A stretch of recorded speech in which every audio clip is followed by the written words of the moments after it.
nigga Phil, what up, man? Black Compass Media back live with another one. Shout out to the people that's out there right now. Whole Society Tone Bro checking in. Pose, what up? We back, man. Yeah. Clicking team. Yeah. Clicking team. It's us, man. It's Tony Bro friends, the ones that don't get to go to NOME. Tony Bro and friends. Yeah, man. I don't like in friends, bro. I don't like in friends. Like that's I ain't gonna lie, like the last month, Tom been treating us like Rory and Maul, bro. Nah, we not doing that, bro. We've been in the Rory Mall. Cola get Parks treatment. Cola's Parks? Cola Park. Nah, bro. Cola ain't no damn Parks, bro. I used to wonder why Parks was never on camera. Then he was on camera. I was like, oh, nah, take that nigga off camera.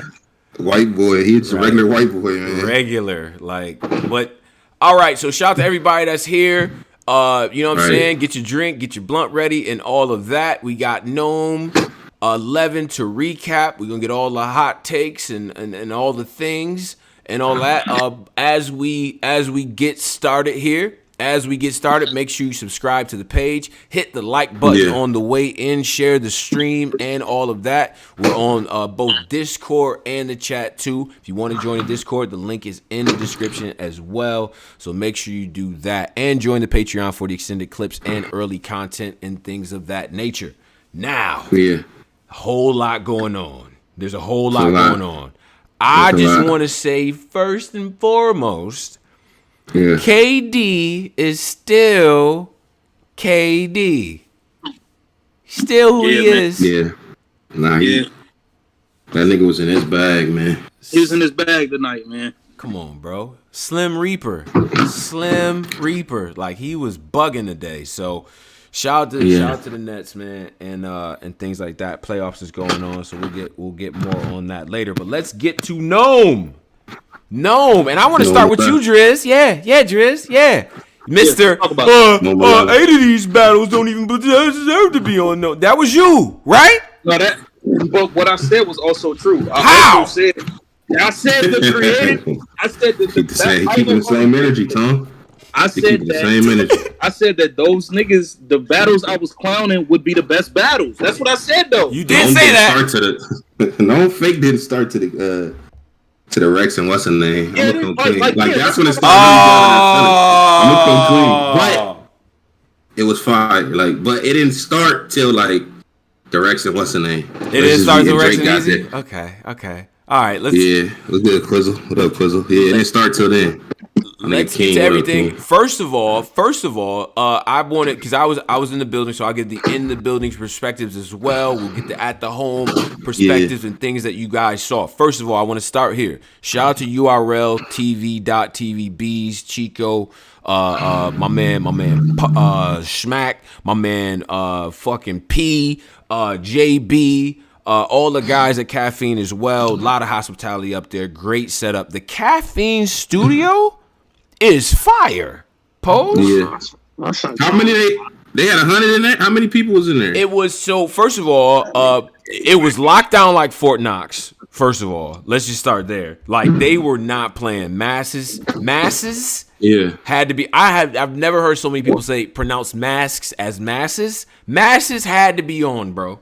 They had what if you was fully vaccinated? That don't matter. They wasn't even asking for no vaccination cards, none of that. They was like, put your mask on. And that first day that we was all there for the face-offs, what they did was, like, for bloggers, all of us, personalities, things like that, we all got a rapid test right there. Like, literally, they take the swab up your nose, and then they do what they gotta do, and they get the results back in 15 minutes. They're like, yo, go in the parking lot, smoke and chill, and then we go call your name. And they literally was doing that for everybody, every single person. Wait. I didn't expect that. So they ain't do that to Drake. I don't know about Drake, but I'm just saying everybody who was there, all the rappers, all the media, anybody who was there, especially on that first day, you got the nose swab and all of that, and you got the test right there. So they were not playing. The Caffeine studio is right near LAX, so it actually. It's in Century City. I heard it's in Century City by by the Westfield Mall over there. Right. Yeah, exactly, in that area. And that strip is filled with nothing but hotels. Needless to say, 5-minute ride from my hotel to the venue. Perfect, right? You know, the surroundings were great. It wasn't really like, it was weird because the street that it's on is like a regular street, but it got no sidewalks. So it was like 18-wheelers passing through mad fast. So like when you see the interview where Rex almost literally gets hit by the car and like Eazy has to save his life, that's how it was all weekend. I'm not gonna front. So that was outside of it. How did the stream pose? How did the stream look? How did all the ambiance look? These niggas gotta be crying. The stream was cool, man. I didn't get to watch the battles till Danny battle. But I had to go back and watch what's the name in them. So I watched the whole event, but I didn't get to watch the last thing. I seen the pre-show. You had to go back. You did something illegal? Nah, but the pre-show, I seen the pre-show with what Chilla had on the green backpack, the neon joint with the. Sure. I seen that, and that looked really good. I ain't gonna lie, that looked real good. Niggas look crazy, but it looked good. Like it was good to see battle rap in that type of form. The pre-show looked real good. Yeah, but with the backdrop and all that shit. That shit was the setup and all that. It looked good. Yeah. Smack like a eulogy, like that shit was like it was like Smack on the billboard. Like why they had that? That was a little funny. That shit was hilarious. And so how did first of all, I want to do this from the jump. Emerson Kennedy, wow. I was impressed watching him do the interviews. That's what I'm saying. He did a good job. He said. And what was Chilla trying to do this time? Like, was he trying to, just because he don't know him, he was trying to do a nothing look? I don't know. Look, I had no problem with Chilla's actual fit. My problem is Chilla Jones. We making money now. We got to hit that gym at least 3 times a week, bro. He could have sized up. Come on, big bro. And then he could have sized up. Everybody want to hit the gym, though, nigga. You can't fat shame Chilla. I'm not about to fat shame him. I'm just saying we carrying a little bit of extra luggage around the waistline. We need to get that. He could have at least sized up though. The problem with Chilla is that he had the undercover glasses, like the Men in Blacks. Like the fitted had to come on, man. Yeah. You got it. He do have an undercover cop type of look. Like he ain't really supposed to be. Like he ain't really supposed to be doing this shit. Supposed to be here, yeah. He's there for a sting operation. Yeah. He definitely, like nigga, wait for you to hop the turnstile. Just be like, I just see you. Come here. Like he dressed like one of the undercover cops. Yeah. I think it's you know, it was interesting seeing that, and we'll get to all the ambiance as well. Like I said, I thought Emerson Kennedy did a great job of presenting and getting the pregame interviews. Nah, he did. They did a really good job, man. Right? He did do a good job, man. I ain't gonna lie, he did a really good job. Yeah, I'm glad Emerson found. You know what I mean? He's sticking to his lane, battling. You know what I mean? He was getting his head punched off. So he found something that worked for him. I hope he stick with this. Absolutely. He did good. The black carpet rollout was interesting, in my opinion. Now, did you guys get a glimpse of what the carpet and all that stuff looked like on the stream? Nah. You know damn well we couldn't see no carpet. Oh, I thought they showed. See, I thought they was gonna do some WWE intro type, walk into the ring type bag. That's what I thought when I. Nah. They didn't do all that. Yeah. Nah, they ain't do none of that. It was on some BET hip hop, like before the show come on type shit. Y'all wasn't in the Grammy bag. Y'all niggas was in the BET, but it was better than usual. It was better than usual. Did you see the blue carpet and the yeah. What are you talking? We ain't see none of that shit. We seeing the eulogy of Smack, Emerson Kennedy, and then whoever pulled up. Yeah.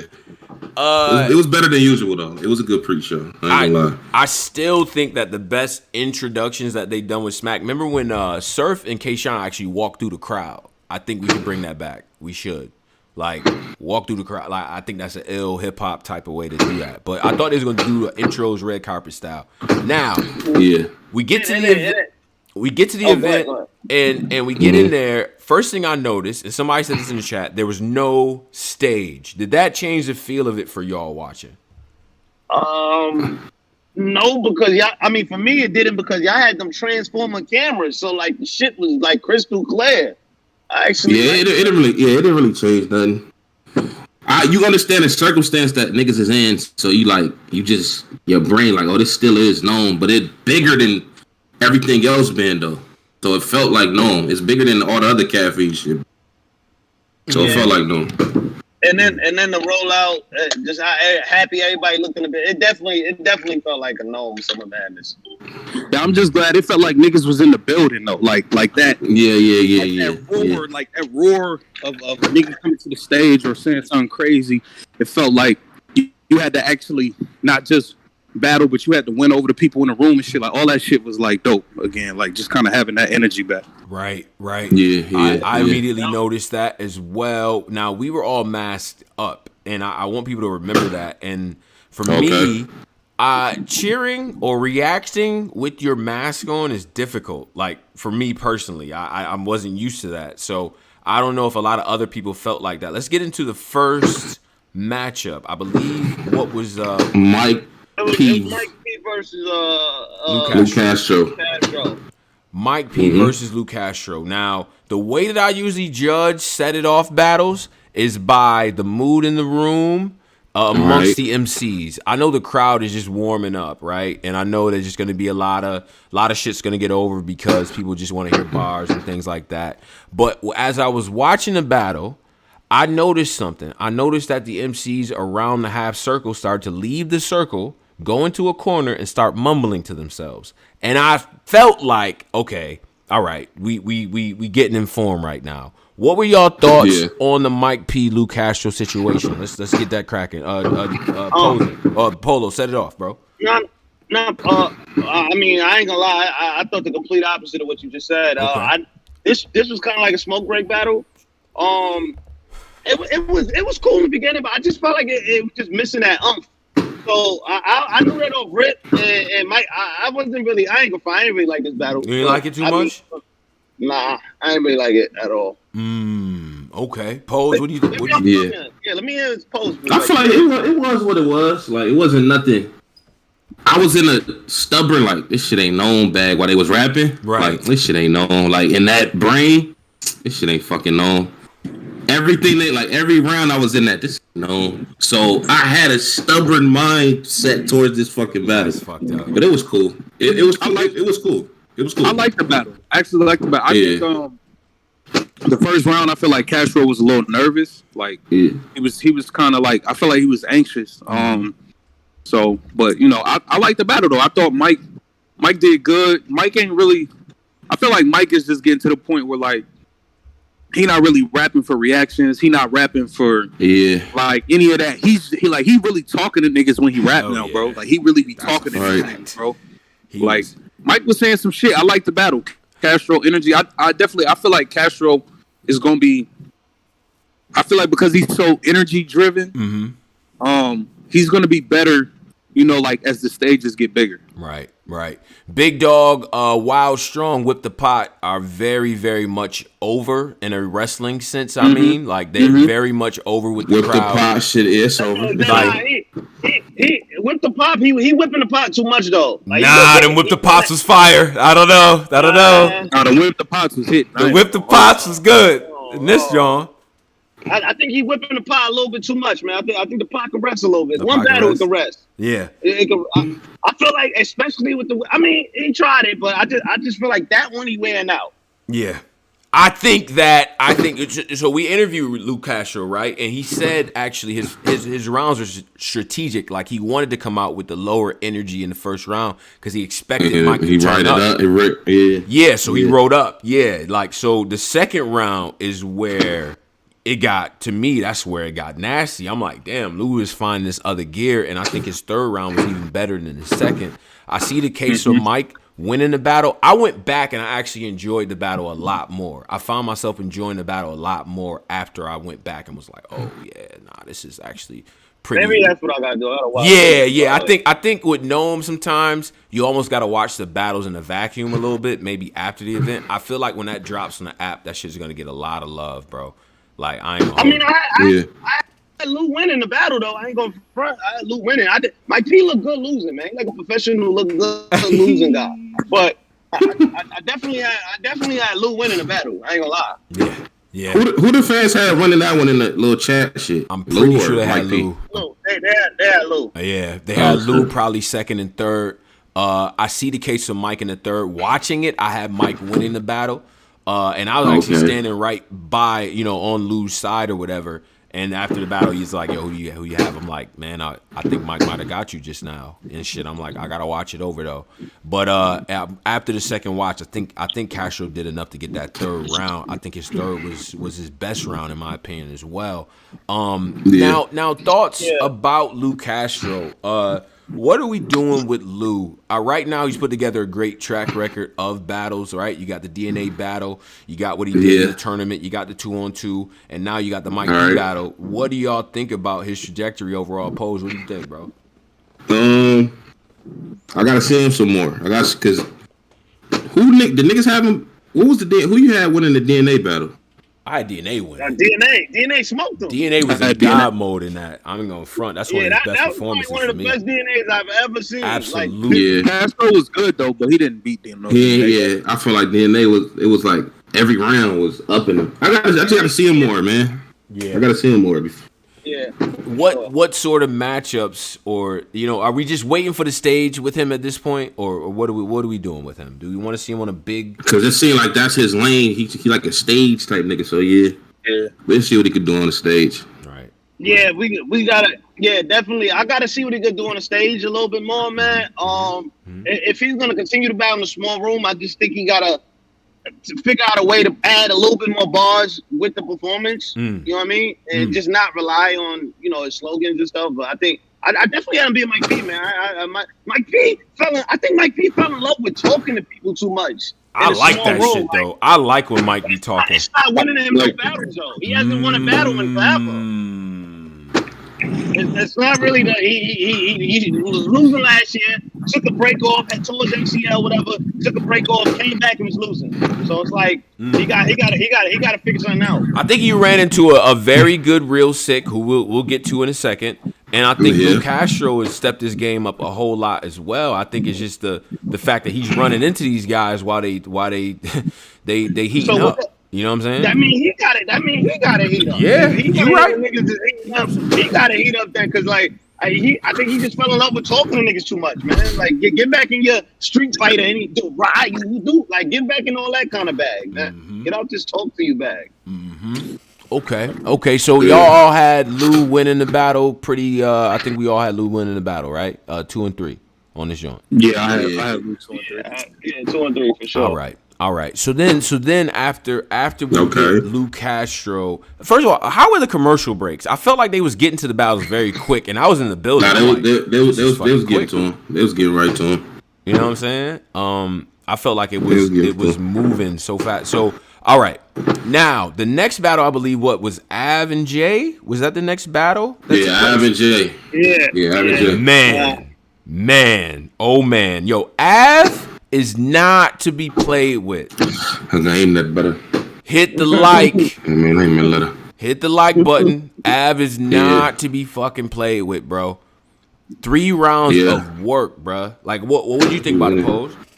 Nah, he was on this shit, man. Jey kind of, my nigga Jey kind of, he on the down slope, low key, man. That's my nigga, but okay. That's true, man. I just feel like, yeah, man. Go ahead, Posey. Continue. My fault. He just on the, I don't know. My nigga just on some bullshit. I don't know. What was his battle before this? Shit. He just battled somebody and lost. Who was Jay's last battle?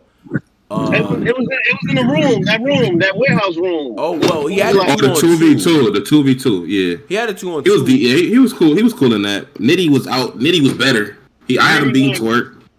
I don't know. I just feel like he was on some bullshit. Like compared to his Twerk battle, he was on some bullshit in this. Yeah, I think the first round choke. The first round, once I saw him choking that first round, I was like, he's not gonna win. Cause with Av, if you drop a round, he's gonna win one of those other rounds for sure. Yeah.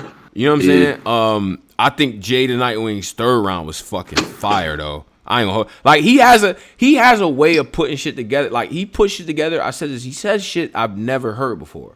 references of things I've never heard before. His setup game is nasty too. But I don't feel like it's enough for Av. You need to be consistent throughout. Yeah. You have to be.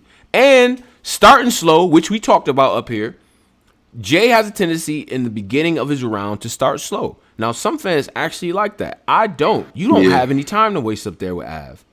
He's bugging. All three. Yeah. Out the gate. Nah, that's a whole Fendi. You got no time. You got no time to play with Av, and you can't choke. You choke, it's over. It's over. It's over.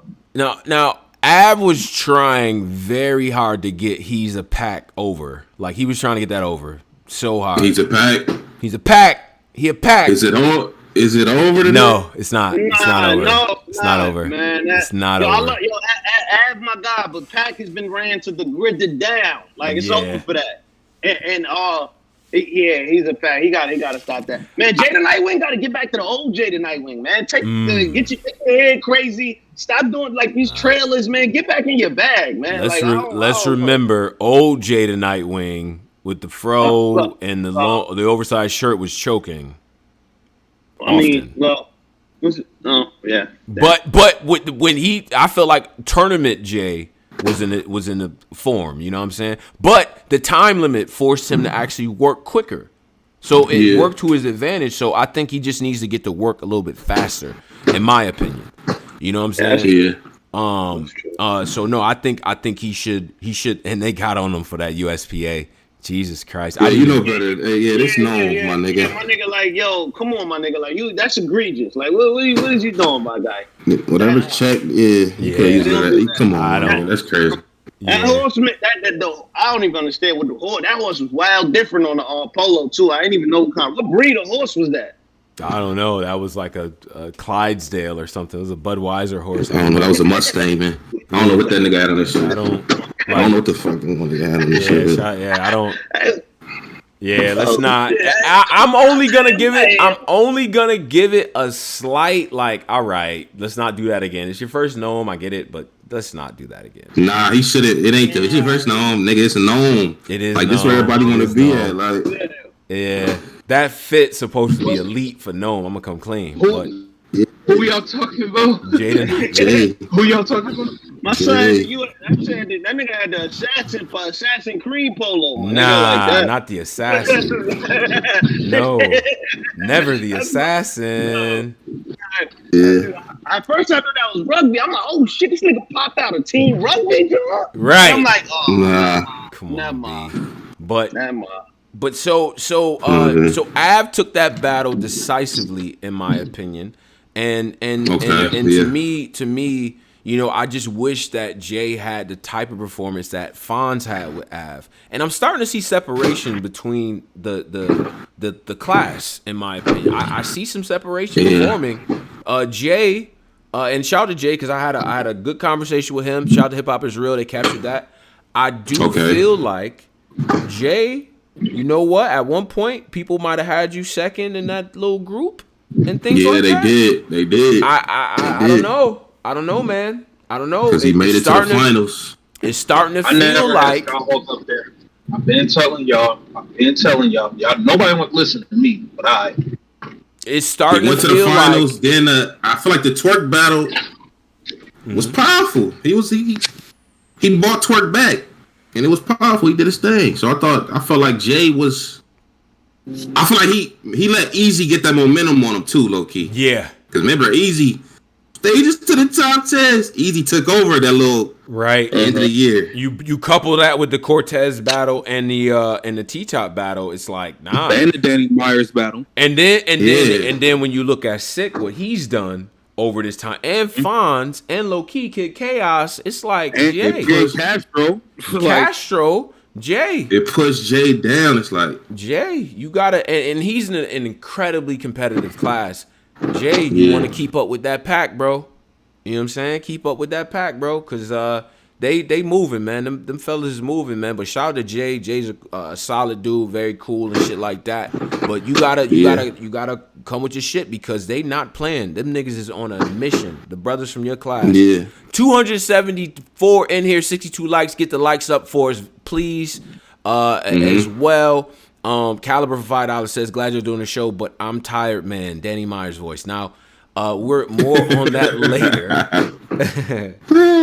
Was that so? With the next battle, let's get to the next battle. Was that actually the next battle? Was it Danny Myers? Yeah. Was it Danny? Yeah. We'll get to him.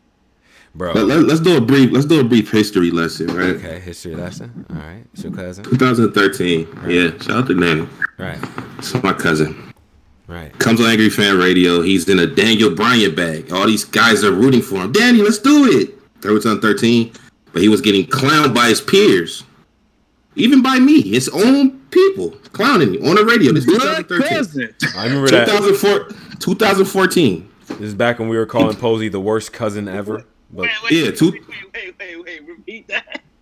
2014, he do the 12K shit. Is that 2014 or am I wrong? It's around there. Okay, 2014 he do the 12K shit. He's still getting clowned by his peers. Why we playing Rex 12K? They clowning him. 2015, he gets in a different bag. Yo, I did the 12K. He's still getting clowned, but he gets in a different. 2015-16, we put them both together. He gets in a different bag. He's still getting clowned, but he winning battles. He getting championed by Caps. Yo, y'all gotta start watching him, B. Remember them bags? You too, Tone. Y'all niggas, yo, B. I'm telling you, B. Tone was the Danny Meyer fucking guardian angel. Tone and y'all need to start watching the B. So I'm like, all right, cool. I faked. No, I was still hating on him. On some big little cousin shit, still hating on him.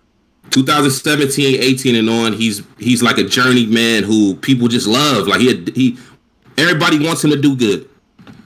We finally get to 2021. He's been crying for a NOME in his city. I want a Summer Madness in LA. He's been saying this since the beginning. Mm-hmm. We finally get a NOME in Los Angeles, California, his section. Mm-hmm. We finally get here. And he's #1 contender this year for this Champion of the Year belt that all these niggas want. #1 contender. #1. Mm-hmm. Well, it's him and Geechi. My fault. Mm-hmm. #1 contender. At his house. He in LA. This is right up. It's down the what y'all was at? Century City? It's down the street. He's the #1 contender. You finally here, Danny. Your cousin been hating on you. I stopped hating on him. Right. You did. I stopped. Like I literally been in a low. I got older 30. I said I'm stop doing that. Stop doing that to Danny. Mm-hmm. Los Angeles, California. It's time. NOME. We finally got it, Danny. Wes here. You get up here and you quit on the battle. You quit. How did it feel in the building to see Danny Myers quit? It hurt, bro. Like there was no everyone that I talked to, right? Now when he chokes in the first of all, let's get to this. Yeah. That nigga was snapping at the beginning of round one. Round, I'm like, oh nah, good the God. First round. Yeah. You know, but the problem is, Pose. The problem is this, right? And when you write and you have all of these intricate cadences and shit like that, and this is where we got to give credit to Real Sikh. Him writing like that is very difficult because if I have a 4-bar multis like with a flow pocket on top of it, right? If I fuck that setup up, the entire thing is fucked up. Right? Yeah. So I can't just run back to the last thing that I said. You can't do it. It sounds bad when you do that. It does. You do it's make it sound bad. Like he gotta jump in a mixtape bag or something to quit in your hometown, bruh. Like, and you know your reputation is if you lose one battle, the fans will hold that against you. It's like, nah, man, I don't know how you do that. And it was so many people that had something to say about Sikh's style and stuff like that. But when Sikh is like that's not easy because that reason. If you fuck that up at any point, if you fuck that flow up, the shit is dead. It's dead. It fuck it up. It's dead, bro. And I said this on Twitter. I said, like Danny in the face off had me thinking he's about to go cadence for cadence with Sikh. That's because he said in the face off. He was like, I'm gonna show you how to do patterns and cadences. Why? I said, oh God, man. No, Danny. Just do Danny, man. Yeah, just do Danny.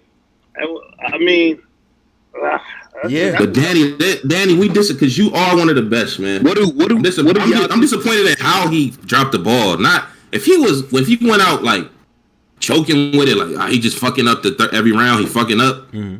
I could take that, but just the you can't not try in the third, bro. I'm tired. Yeah. And I really wanted to go crazy. The only reason, like that quitting in the third shit, like not even trying to have me hot.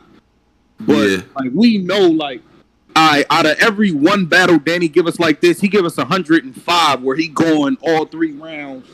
You know what I'm saying? Above and beyond. So that's why I ain't really go super crazy. But yeah, you can't just be quitting. What y'all thought about Smack saying he felt like he was overworking Danny Myers?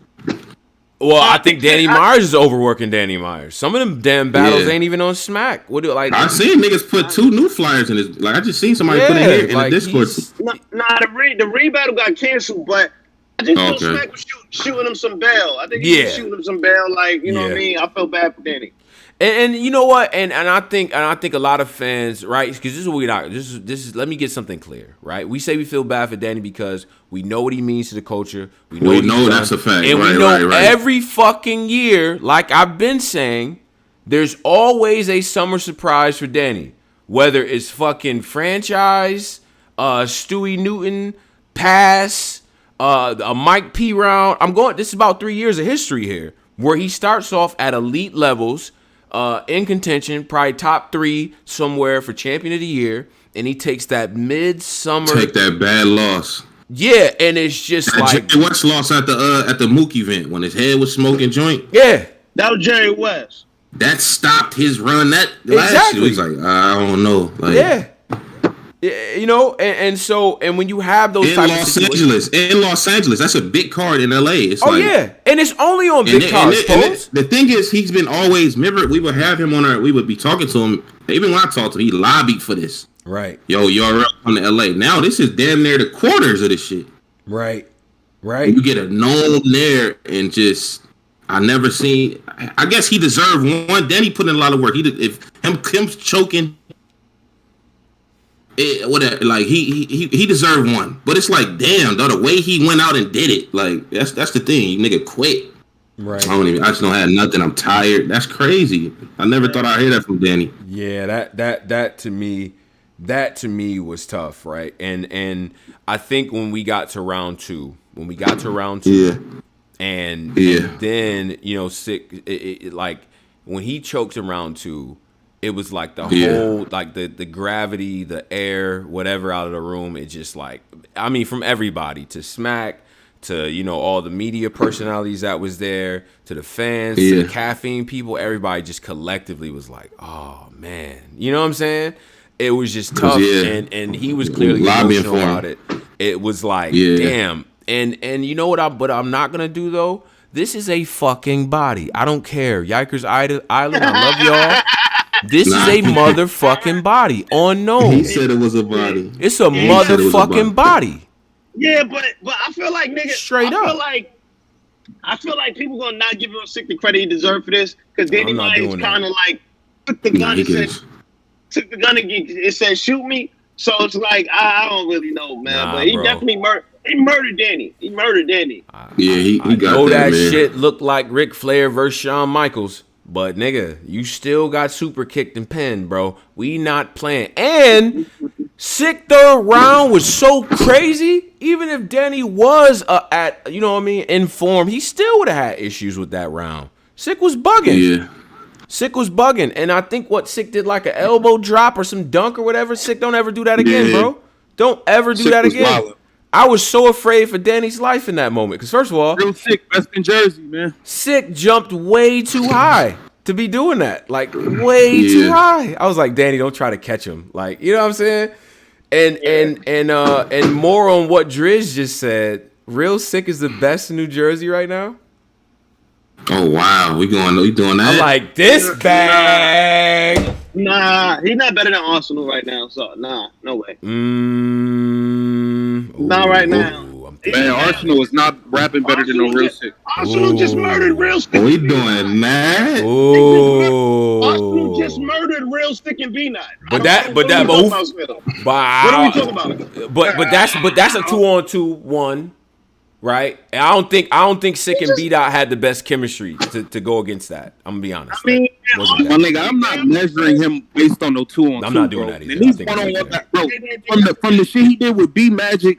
Like, bro, he's rapping better than all of them niggas. I agree, actually. I think that he's rapping better than he's for sure rapping better than Arsenal. Arsenal is killing the shit. The nigga was putting a beat on his chest, rhyming to it during a battle, bro. Like, what are we like? Niggas are not rapping better than him right now. Wow. I agree. Nah, niggas. I didn't expect this one. Between the Chilla Jones performance, the B Magic performance, a fucking body bag on NOME, and then a fucking classic, one of the probably top 3 best battle of all the Ultimate Madnesses in that first round against Jey, and then turned around in the fucking losers bracket the next week and has a barn burner with fucking Kid Chaos. I think you got a good case for the best in Jersey right now. I do.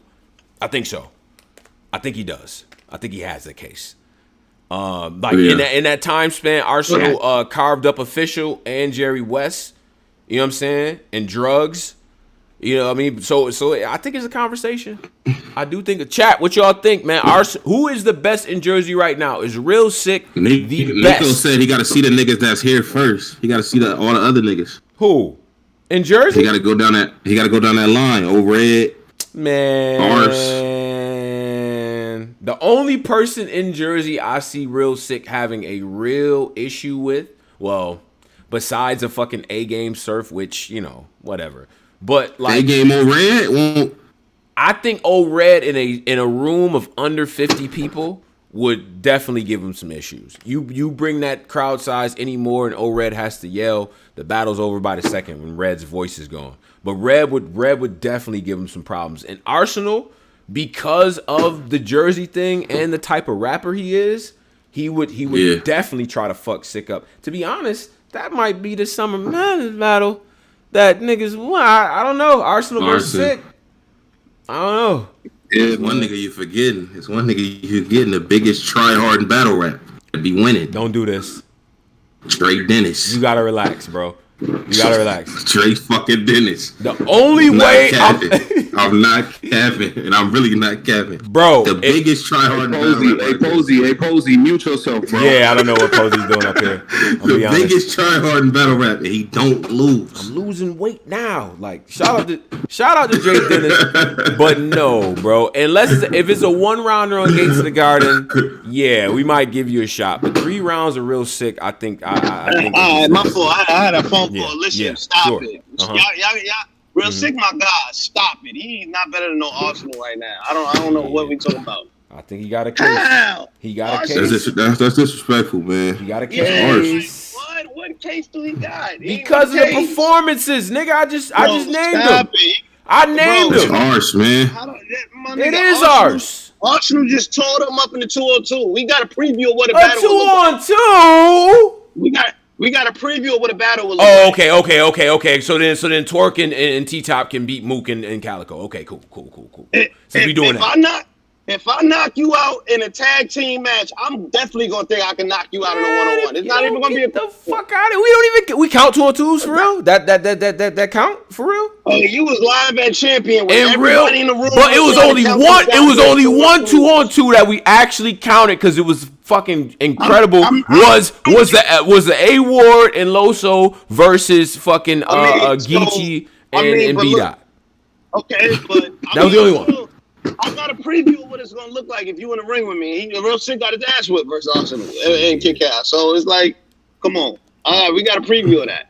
I don't think that we did. That's not even fair to say. Yeah, why would Sikh's approach be the same? They gotta battle somebody first. Like, come on now. Somebody just fucking body Danny Myers on NOME. But y'all said the Jersey shit. Like, you gotta bro, I'm just saying, like, listening to his raps. His raps in his last 5 or 6 battles been better than what the other niggas been rapping. That's all I'm saying.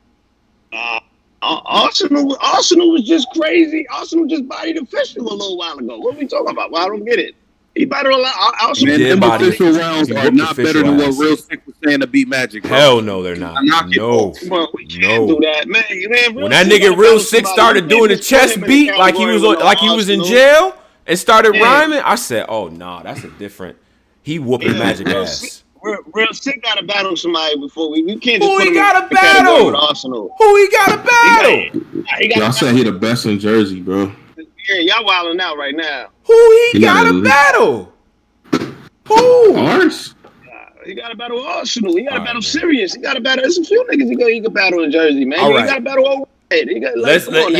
Right now? Sikh, if you listening, because I Sikh listen to the show. You hear Polo up here. Let's see what you do with the Jersey Gauntlet. Let's do it. Sikh is my god. I know. Yeah. But I'm real. If I'm feeling I'm gonna tell you the truth. Hey man, can we right now? Can we get to the next Joan, man? This is what I'm here for, man. This is what I'm here for. Wait, no. It's DNA B dot. It's DNA and B dot. DNA and B dot. DNA and B dot. Yeah, DNA versus B dot. First of all, this battle, in my opinion, like me being right there in front, I said to myself, I don't think people are going to appreciate this battle until they go back. That was by far of the battles that we had, right? Of the battles that we had, that was the most substance-filled surgical battle of the night, in my opinion. The third rounds alone were two of the best of the night. And I thought that hell fucking yeah. You hear what DNA was saying to this nigga in the third? You hear what Dot was saying to this nigga? Like, they pointed out so many contradictions stylistically, aesthetically. They broke each other down to the nth degree, bro. I thought the battle was extra. Me personally, for what I like in battle rap, that shit was fire. What did Polo, what did you think of the battle? What you think, Posey? What you think, Posey? No, I think it was solid. What I do think, B Dot is great, man. But I want to see him like twice a year now, though. Everything kind of dead, bro. Everything B Dot. I like B Dot, by the way. Yeah. Everything just sounding the same to me. Like all the rap, everything. Yeah. Everything almost sound the same to me, man. Is B Dot becoming monotonous stylistically and his approach? Can you almost? But that's what I'm saying. But that's what I'm saying. Like, you know how you might only see Lux in them twice a year, and it just feel like, damn, that shit. I haven't heard that. Now it's like when you hear this nigga every month, it just don't have that luster that it had when he first came out. Now it's on it just sounded the same. But he was wilding. The rapping is at a high level. But yeah. It just sound the same, low key, man. Interesting. This battle was weird, man. It was a weird battle, bro. It was weird. I think you got the in the building effect. You got the building bro. effect, right? What's niggas in the chat saying it was? Some niggas were saying it was fire. Some niggas saying it was But I think that the type of battle that was, if you enjoy people breaking their opponents down, their styles, running through the history of each guy and shit like that, them niggas was masterful with that, bro. It was like everybody was doing that night though. Mike Peen did it.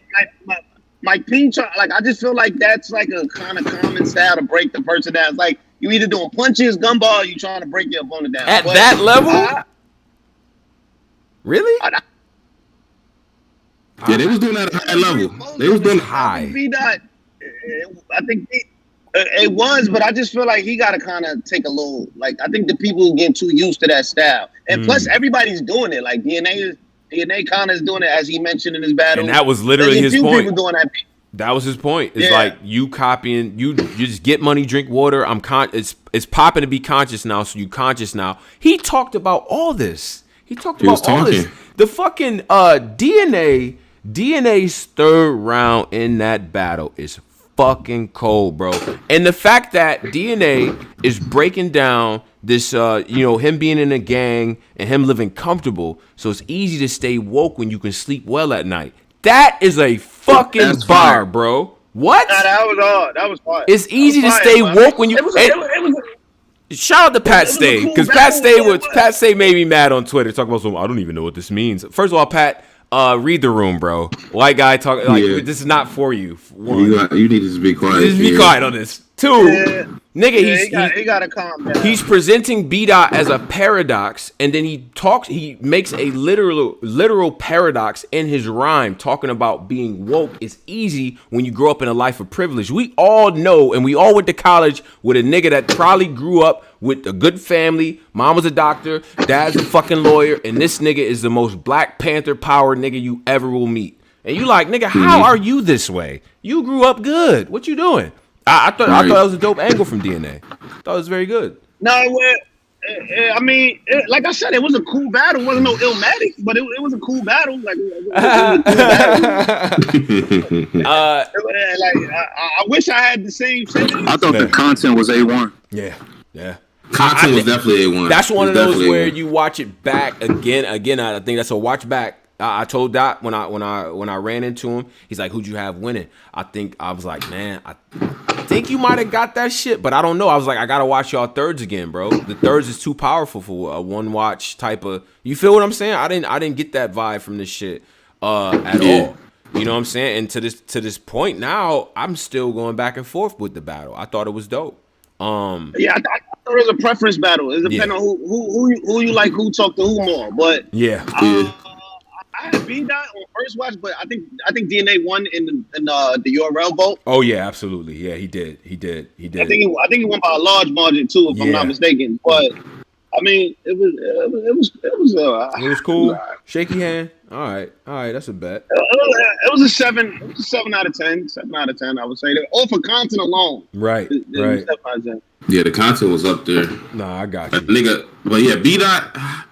It was just better when you heard him in spurts. Like, damn, that nigga cooked. Like when he was in a Baby Lux bag where you only hear him like 2 times a year. Now it's like they got the nigga battling every month, and it kind of be sounding the same. He breaking niggas down, but it's in that same pocket. I think same pocket. And you know who kind of took his whole mystique? Daylight. Like Daylight kind of took that whole. I'm battling once, twice. Now everybody's excited to see Daylight. True. I think B-Dot had that same kind of effect too, but he is battling a lot. I think with Dot, as good as he is, as good of a rapper as he is, I do take the point that we probably need to add a few more things. Now talking to Dot, like interacting with him and shit, cool nigga, funny, very like actually a funny dude, like really cool and shit. You feel what I'm saying?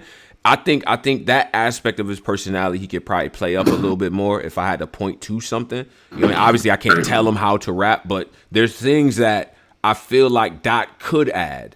But I think that and I'm gonna be honest here, I love B-Dot. I think B-Dot is incredibly arrogant. I say that on some artistry shit, right? All good artists are incredibly arrogant. But I think sometimes he approaches the game and is like, I am a better rapper than these niggas. I need B-Dot to work on being a better battler than these niggas.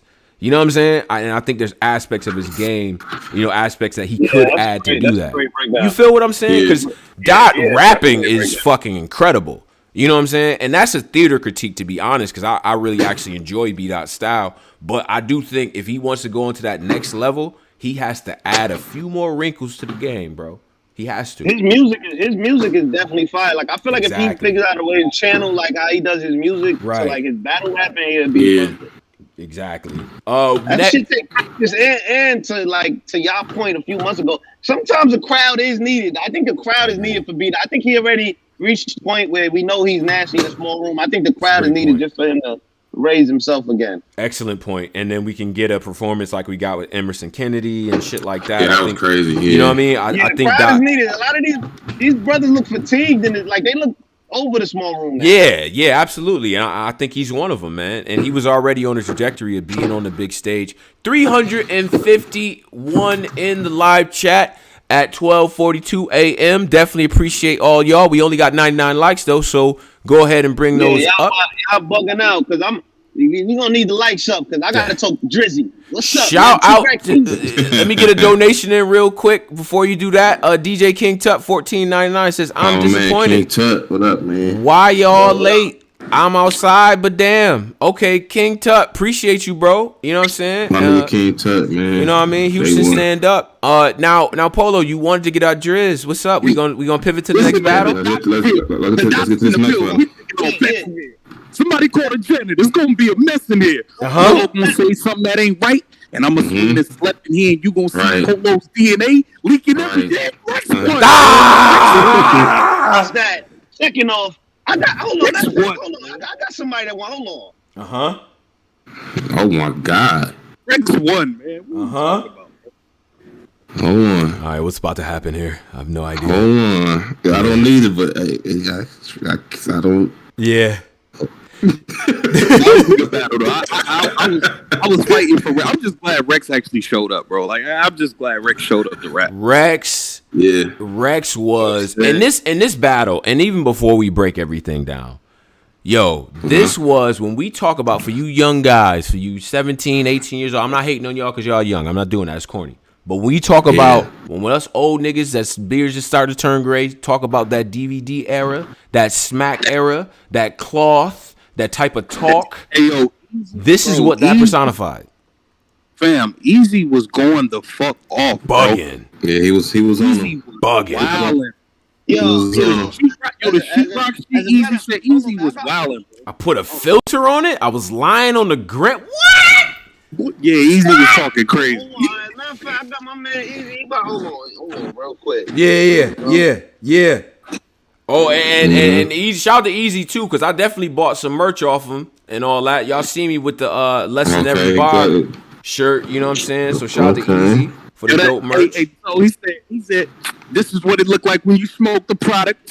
Right. He said, nigga, you got high. What? I gave it to you to sell, nigga. You got high. What? I said, no. Yeah. That was my favorite battle, bro. That was an incredible battle. And I was like, and then even the hats and the flip-flops line. Oh my God, the third round with the birthday, with the Coke had a birthday candle, say 35, bro. Nigga, there were several moments in there I had to walk away from niggas. I was like, everyone get away from me. Because as the battle's going on, niggas is grabbing each other. One nigga had my shirt. I ain't gonna say his name, but he was a battler.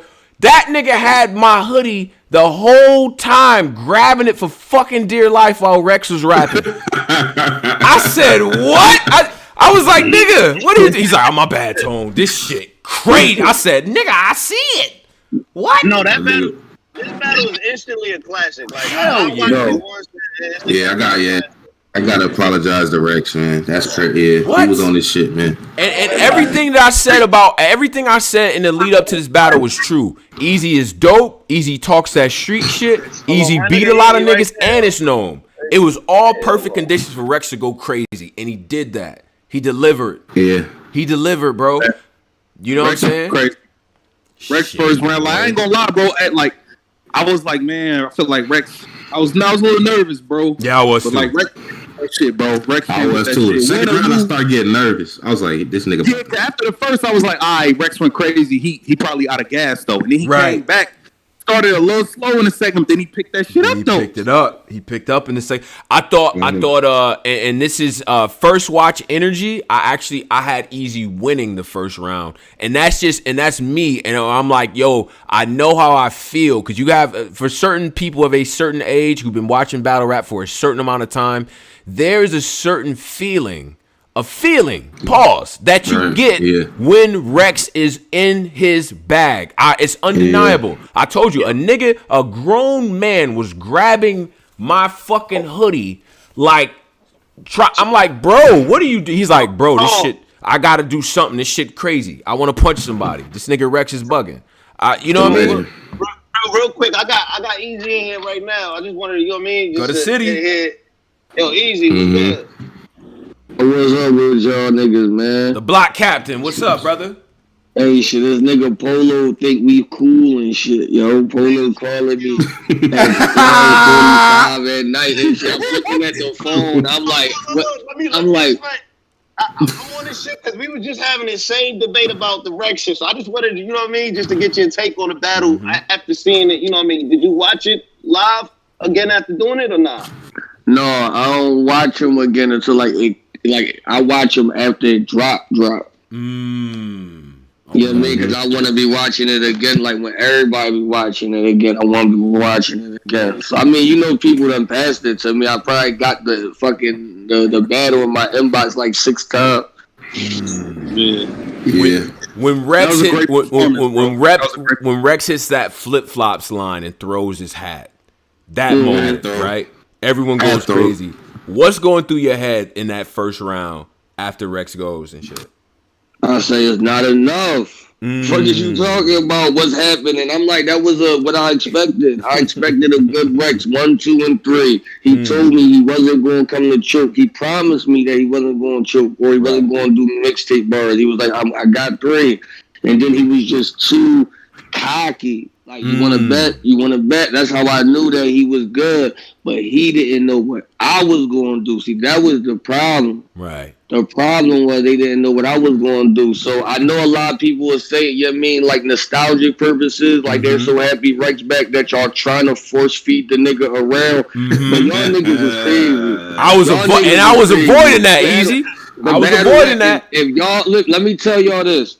If y'all do this right here for this battle, I can't fuck with y'all fans, man, because like it's not y'all not judging it off battle rap. Y'all judging it off what a nigga was. Just because a nigga did better than what a nigga did in the last 5 years don't mean that he went around though. It don't mean just because a nigga talk about dude like the last 10 niggas talked about, it don't mean he won around. It's just a good angle, it's just a good jaw, okay? Right. Now mind you, I think his third round was more creative than a lot of people when they come and do shit, though. Agreed. You know what I'm saying? Like, no, so I was actually smiling and laughing at this shit. You know what I'm saying? Because I'm like, okay, at least he took it another way. I appreciate that. You dig what I'm saying? Like, but the first round was just like, like, damn, this was fire. I let a hat on the floor shit. I'm like, yeah, that 12-12 skinny talk. Like, that's what I wanted.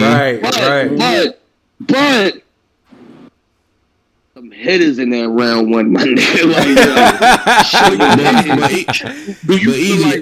Do you feel like you getting a Rex that actually came to fight? Do you feel like this battle benefits you more that he actually came to fight versus him coming with mixtape shit and all that? Yeah, because the way y'all reacting. So of course it benefits me more because if it was the opposite way, y'all would have been like, this battle shitty. Rex did what Rex did. We ain't trying to hear that. That's where everybody's shit would have been. But now it's damn near one of the best battles of the year. Right. You know what I'm saying? Like, so it's like it just showcased that, okay, Rex can still be Rex, and it showcased that Eazy can keep up with any tear. That's what that showed. Talk your shit, nigga. Talk that shit. But Eazy, let me ask you this. I seen y'all secure like $50,000 in bets. How is this going if he said he 30'd you? If that nigga said he 30'd you, and you say he 30'd him, how do y'all Rex say he lost, man? Never. No. Never. It would have. Listen, and I don't think I bodied Rex. I'm not saying that. I don't think I bodied Rex because I do think if you want to, feed a nigga a round, you could maybe pick one out. You know what I mean? Pick one, I guess, and all of that. But you know what I mean? That nigga Law, he know he lost. Nigga Mook know he lost. Well, they know they lost. You know what I mean? You know when you lost, man. You know what I mean? Like, but it's not a loss for Rex, though. He didn't lose because he's at God tier, so there's no losing for him. You know what I'm saying? Like, so as long as he came to do what he had to do, it's not a loss. Now, if that nigga would have clearly beat me, now we would have been talking different now. Right. You know what I'm saying? Y'all would have been talking different. So, like, you know, I you know what I was impressed with, and I did come up to you afterward, and I thought that you won the battle on the rewatch. I thought you won it as well, second and third, and everything like that. And I thought to myself, I said, you know what, Eazy is ready because Mook is right there, and you know how them veterans get, bro. You play excellent defense against that. Like, talk about that. Like, what was that? Even that atmosphere of having Mook there, and and all the people going crazy for Rex. The backdrop of that. Like, what was the approach? Did you anticipate that would be the case? that Mook would be there kind of stirring the pot. Of course. You heard how many bars I had about Mook? I knew that nigga was gonna be there. My nigga, like, damn near I should have rolled around for that nigga. You know what I mean? When he came up on stage, I'm like, damn, who I'm battling? You or Rex. Like, you know what I'm saying? Like, I'm like, don't try none of that dot mob shit. See, here's what people don't understand about me. Like, I'm different when it comes to really studying my opponent, man. Like, I really study niggas, bro. Like, you know what I'm saying? Like, interviews, battles, how you move in the battle, what affects you in the battle, what does certain shit, like, you know what I mean? Because I'm going to play off all of that, not just bars. It's not about bars all the time. You know what I'm saying? Like, it's about sometimes how you move. You know what I'm saying? Like, first of all, what bar did Rex say when he put the head on the floor? Them like guns bucking and shit sound like flip flops, something like that. Right. And y'all didn't give a fuck if the bar was executed properly. Y'all just gave a fuck about the hat slamming on the floor. But that's a moment that people give a fuck about. And no matter what he say, he slammed that hat on the floor that one time, you're going to cheer for nostalgic purposes. After the bar, look what I did. I put my hands up and I said, give him that, and the crowd went crazy. It's just because you want the nigga to do well, man. You know what I'm saying? Tony, bro, bar for bar, he beat me round one. Tony, bro, you out of pocket. I'm not doing bar for bar. I thought that the energy, the performance, all of that shit sold it. I thought your material was really good. I liked how Rex was getting in and out of his pockets. I mean, Tony, bro, I can't do that with you yet. I'll get back with you on the what did he say shit. No, but what did I say round one though? I can't. I got nothing to quote. I don't got any quotes written down. I'm sorry, Eazy. You don't got the shot in the mouth, but you don't like that's going viral right now. Right. You know what I'm saying? Like that's round one. That's round one. That's Mook was like, yo, that's my favorite bar of the battle.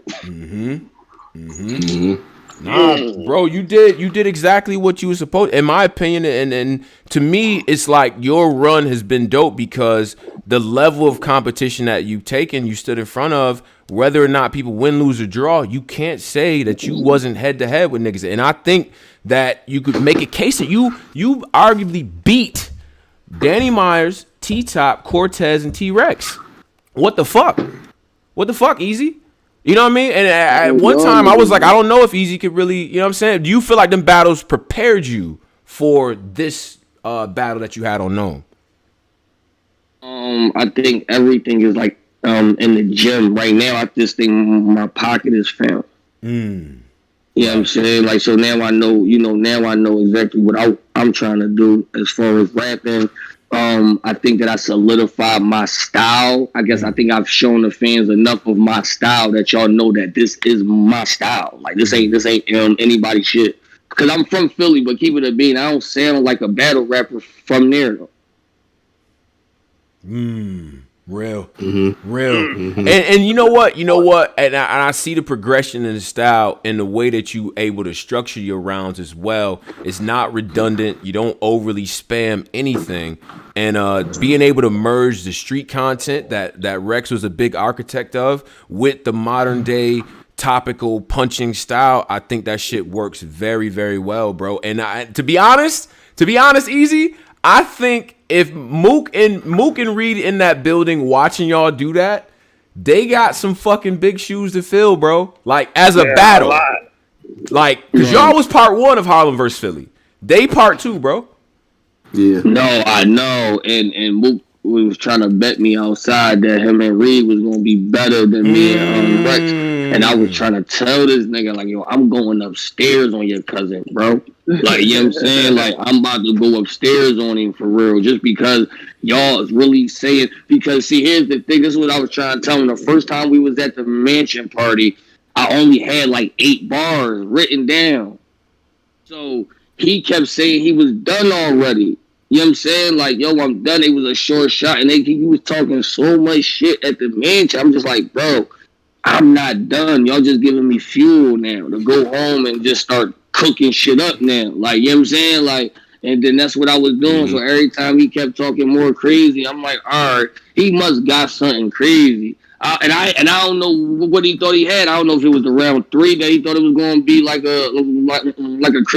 a crazy blow. Bro, listen, Twerk done did that do shit to the max. Nobody can take that shit to that joint. The angle's like dead, you can't, bro. yeah, you can't take that angle no more and don't go past that Twerk shit, bro. Right. So listen, man, I don't get mad at the angle. This is what I want people to know. I love it because they fucking waste 8 to 20 bars on this girl, dog. And you know how much that gives me enough time to fuck you up in 20 bars. Because I'm talking about you. You done gave them to her, right? You done gave her the 20 bars. I'm giving the 20 bars to you, my nigga. So I hate when niggas be like, yo, that's a debatable round. That's the only thing. I don't care about the angle. I just hate when people judge it. I hate when fans judge it like that. Because, all right, okay, it's cool to have a good angle, but what are we judging the round off of? The nigga talked about battle me and do. I'm battling T-Rex, nigga. Like, you know what I'm saying? Like, so, like, what are we doing? And, like, how much times are we going to keep giving that same angle to pass? Like, my nigga, I'm tired of every battle. I got to debate that round about that girl. I'm tired of that shit, bro. You know what I'm saying? Like, Danny, round 2. That's a debatable round, yo. But why? Because he took the angle. T-Top, his round T, when he took the do angle. Like, you see all her angle rounds always is my debatable rounds. Why, though? Why? It don't even make no sense. Nobody can even tell me a reason why. Because of what? They never correlated to me. Rex did it. Rex tried to. Like, Rex, you know, with the Beasley shit, you mean, all right, cool. You know what I'm saying? But nobody need. Like, how right. I liked it though. I liked it that. I really did like it because I'm like, yo, that's a new approach. You dig what I'm saying? Like, cool. And I try to tell people, I'm like, when you use do, if you want to use do, try to figure out a way to use her and correlate it with me. You know what I'm saying? So it'll look like you talking to me with using her. But when you saying, yo, she fucked this nigga back in the day, or she fucked this nigga and fucked that nigga, what do that have to do with me? Nothing. Oh, you know what I mean? It's just like, okay, yeah, she might have, my nigga, but we talking about like right now, though. All right, you know what I mean? So I'm with a girl who had a past. All right, cool.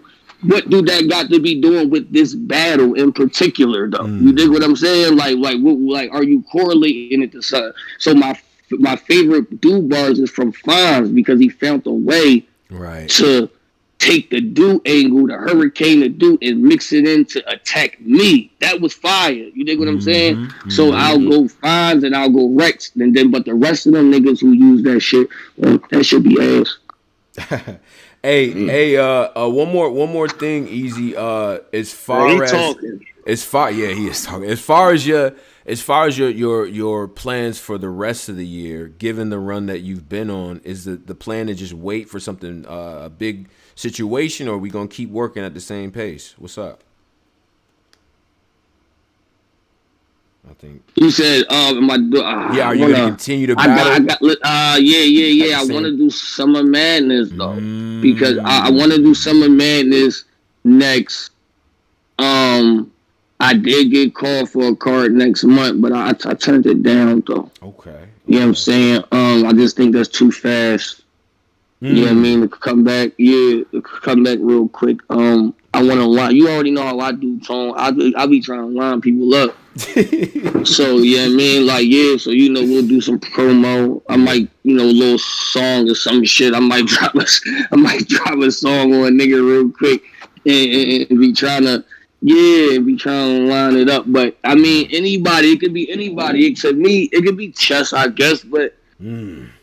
It could be Calico. I mean, it could be. It just I don't know, man. Who y'all trying to see? I just know I'm not battling nobody if it's not that though. It got to be that though. It got to be that. Because who do you go from T-Rex? That type of T-Rex, not even just a regular T-Rex, but who do you go from that battle to what? I can't go from that battle and go to like Born Legacy or some shit like that and battle like it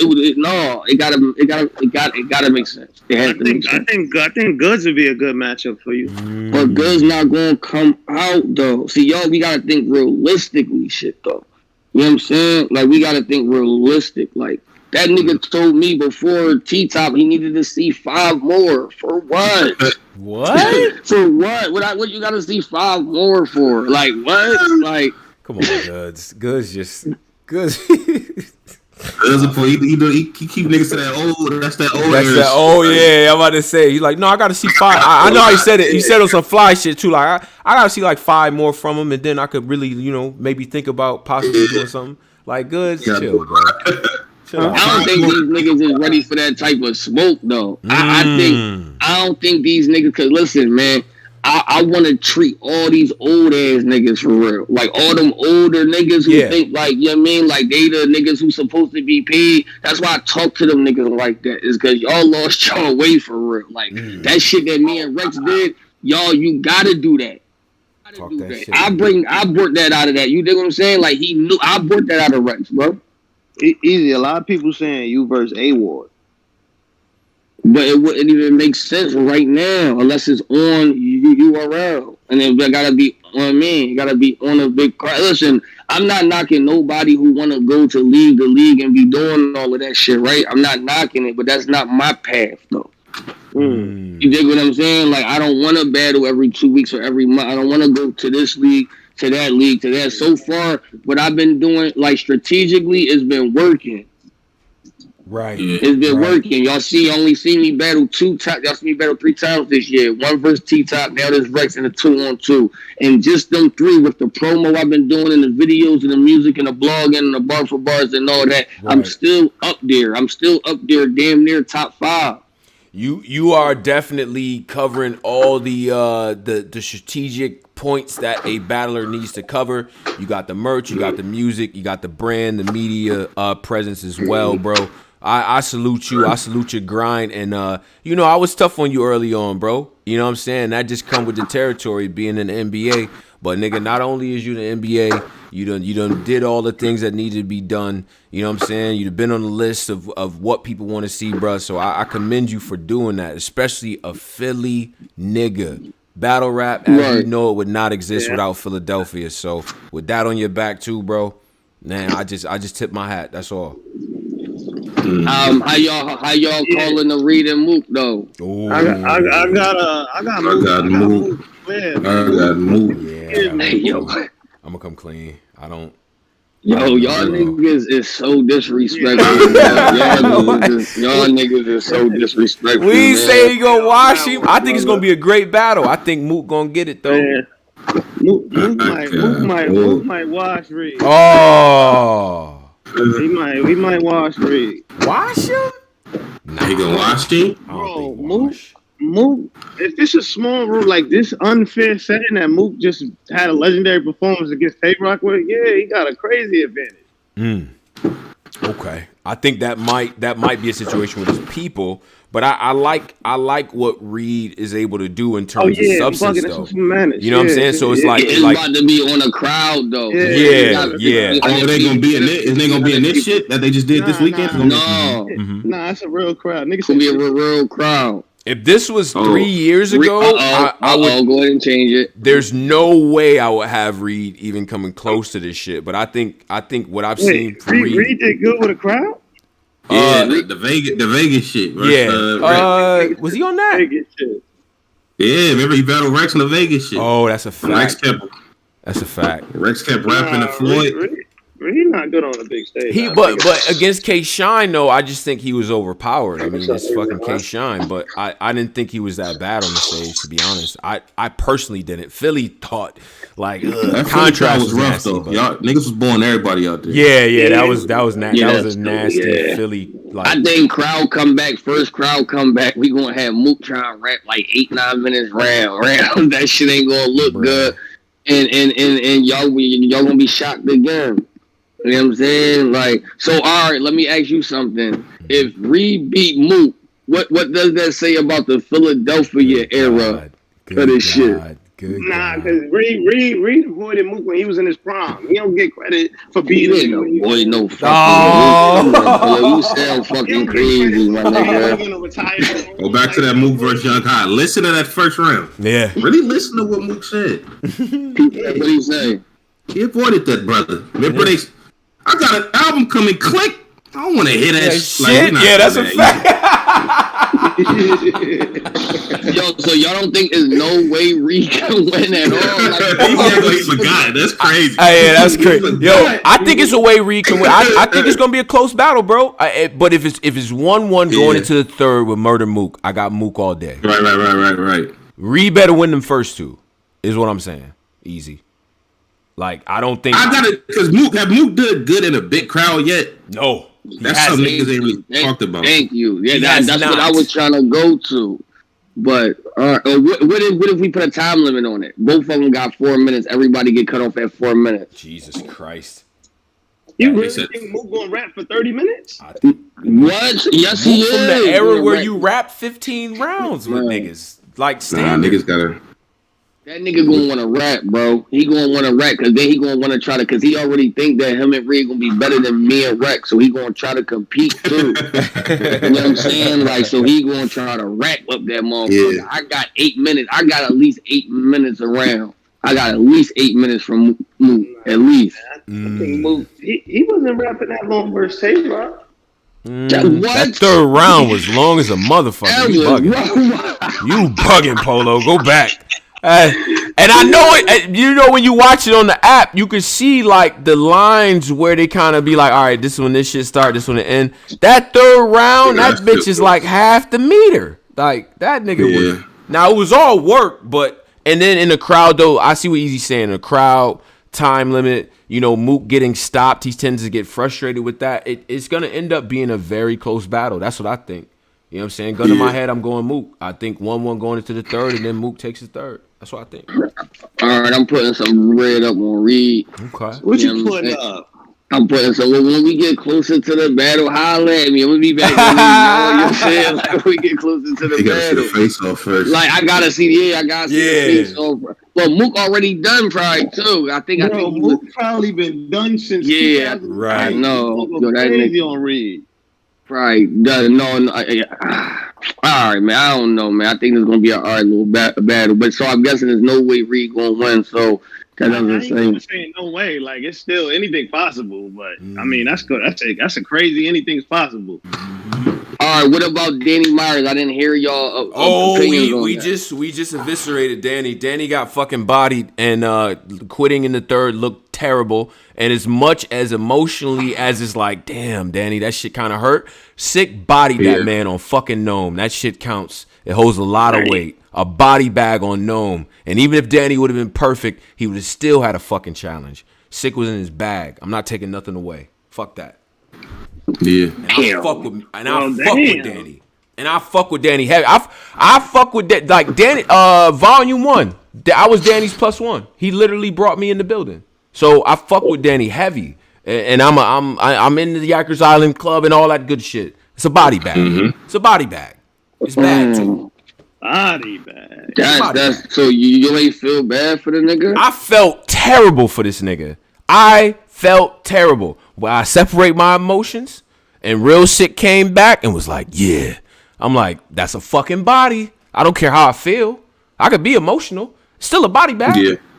How you feel about the quitting part though? That's what I want to know. That's the main thing. Yeah, that's the main part right there. I don't really understand that logic. Like, he psyched himself out with that approach too, Eazy. Why would you try to go cadence for cadence with fucking Sikh? You don't even rap like that. You don't rap like that. He had this shit. You know what's crazy? Because we was sparring 30 minutes before we went in, bro. 30. He had all three. He was stumbling like in a little bit of the third, but his first two was perfect. Like, for real. Like, he had it. He had some shit, my nigga. I'm not saying he would have beat Sikh. Yeah. But that would have been one of them ones he has, because he was elevating every round. And that's what makes it so disappointing, bro. That's literally what makes it disappointing, is that nigga was snapping. When he was rapping, I said, God damn. But then when you like, you can't do that with that style. It's gonna be a fumble. And thank God it wasn't a crowd there. Thank God. I don't know. They love Danny though a lot. Nah, bro. I don't give. They love Mav too. And that was in New York. And Calico whooped his ass. They would have pulled him out the building. Boy, it'd have been 3-0. 3-0. You better not go back in the big stages thinking like that, man. These niggas not your friends. Boy, that's the same nigga that was asking for a picture be the main nigga. Boy, I don't know what happened over quarantine, but like even Lux, I think even if he he can't. They not going to boo Lux. If Lux chokes, it'll just be silence. It'll just be silence. He put that work, he deserved it. He got that aura, that silent. But I don't think Danny has that. Not in front of 3,000 people. You don't think Lux put that work in? No, he did, but Danny put in that work too. That's a fact. He did. But that's why. But Eazy. That's why. If that had been anybody else, the memes online would have been crazy, right? I dropped one joint where like, I'm not gonna lie, it would have been crazy, bro. Like if that would have been anybody else that night, but we understand where Danny was, right? He was literally in the running for champion year, probably like number 1 for most people, and for him to drop the ball on NOME, somewhere where he's been wanting to be for all his career, it's just like, damn, you get to the big game and you fold like that. He quit. So where does that put him at now? Where do you put him at? He's like number 3. He's like number 5. He's like 5. Bro. Number 5. Yeah. Yeah. How's he number 5? Because number 5. Because you got Geechi and fucking you got Geechi, Rum, and DNA over him in my opinion. And Sikh just fucking bodied him, and then Eazy got to be somewhere in this mix too, right? Despite what Danny Myers has done, I still think this field is so fucking competitive. The nigga choked and died on NOME. Eazy had one of the best performances of anybody on NOME, and Rum and Gotti shot a fucking movie in front of Drake. Nigga, you're 5th. No.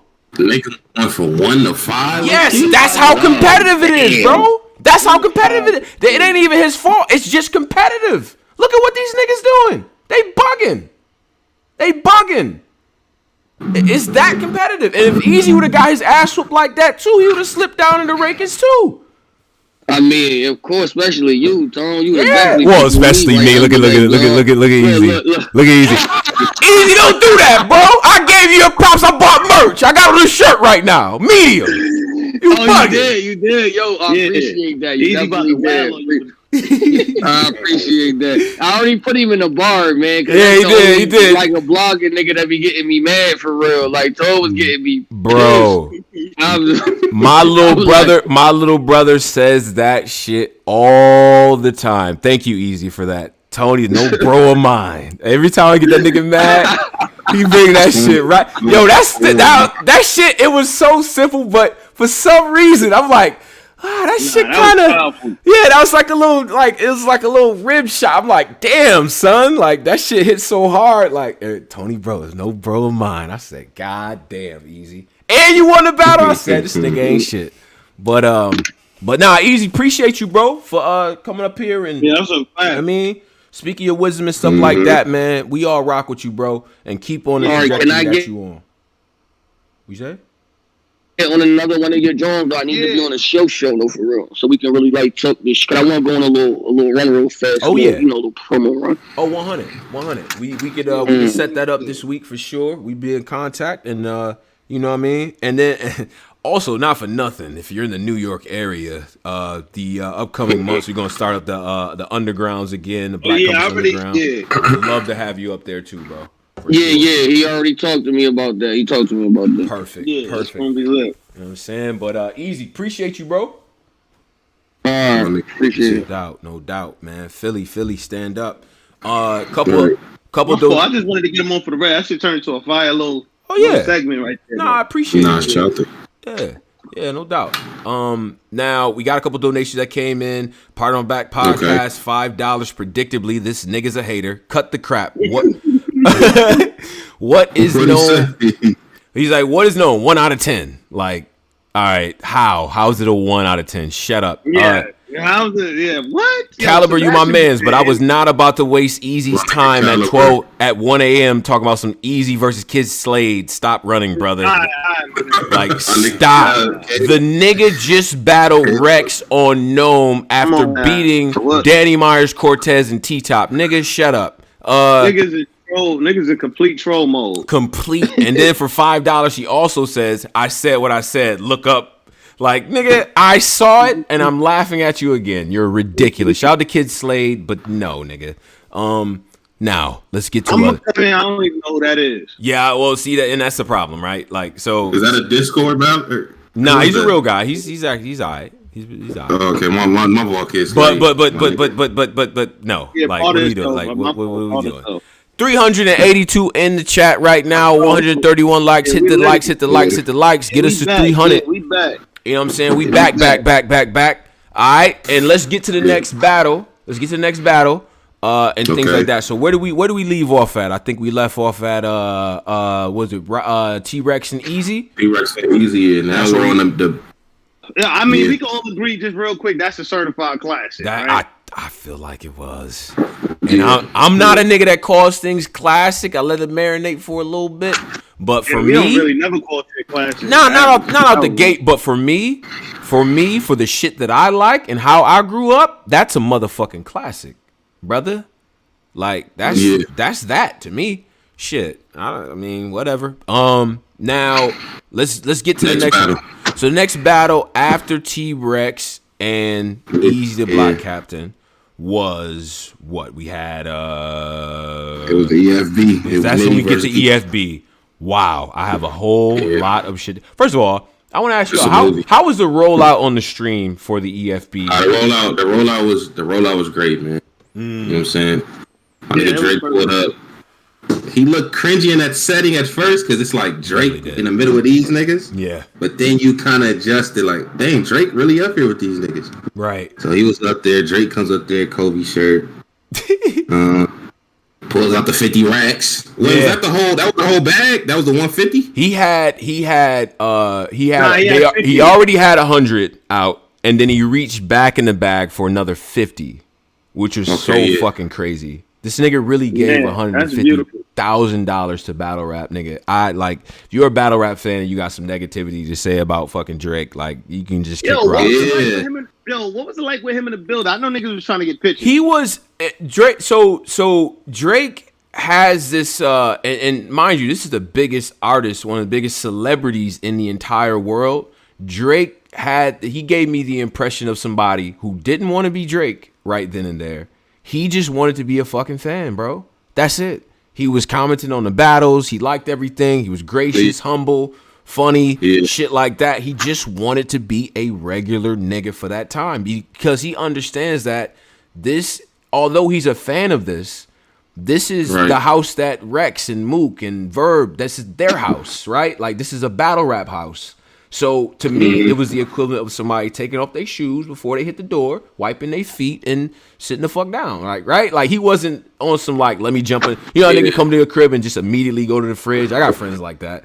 Like he didn't do that. Even though he giving up 150 racks, he still was incredible. He didn't want to overwhelm the shit. Like not at all. Yo, I'm Drake. Drake, man. Y'all pay attention. Yeah, you could kind of tell. Right. He did not want to be on some corny shit for sure. Like he was cool, man, and genuinely a fan of the shits, right? Like you could tell by some of the reactions and stuff like that he was giving off. I'll say this in the building too. Some of you niggas.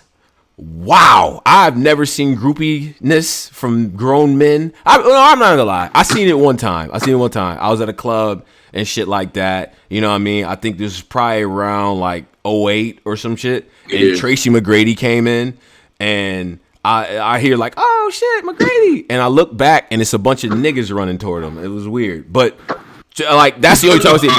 But what T-Mac was that? That was Rocket T-Mac? This was Rocket's T-Mac. Yeah, this was the T-Mac for the Rockets. So he was still like super lit and niggas ran over there immediately, pushed bitches out the way to get pictures. That's what that was, by the way.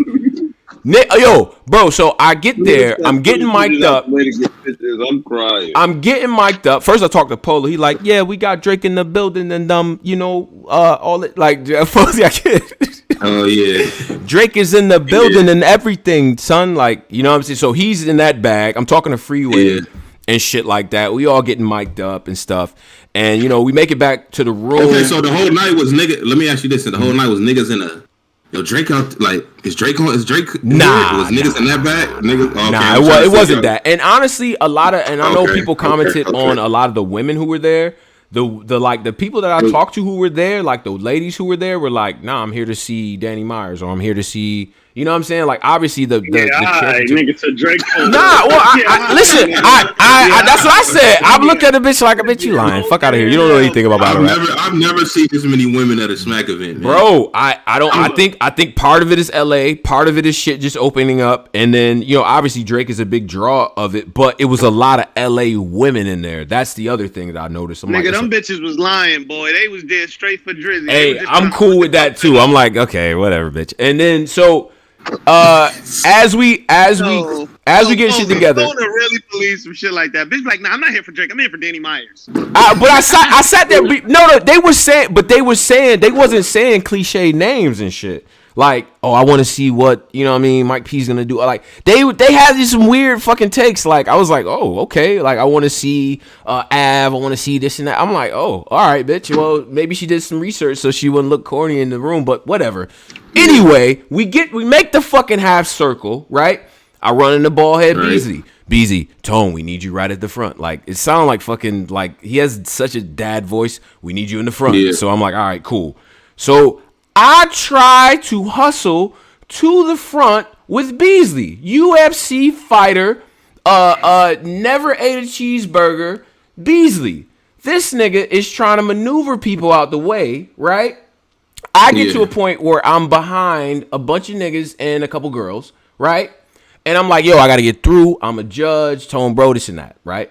Now, the girls just look at me like, nigga, I don't know what you just said. So that was cool. I'm not moving. Like, the nigga, a grown man who was probably 6'3", the nigga looked at me and said, nigga, Drake is here. I'm not moving. I said, oh, my God. Oh, nah. Bro. He didn't say that. Bro, he said, he didn't say that. Drake is here. I'm not moving, right? That's why you was so far back. Bro, so this is what I had to do. And shout out to Jade, too, because she came up with this. Because she couldn't see either, despite the fact that she's taller than most of the niggas that was in it. But it's cool. Now, she couldn't see.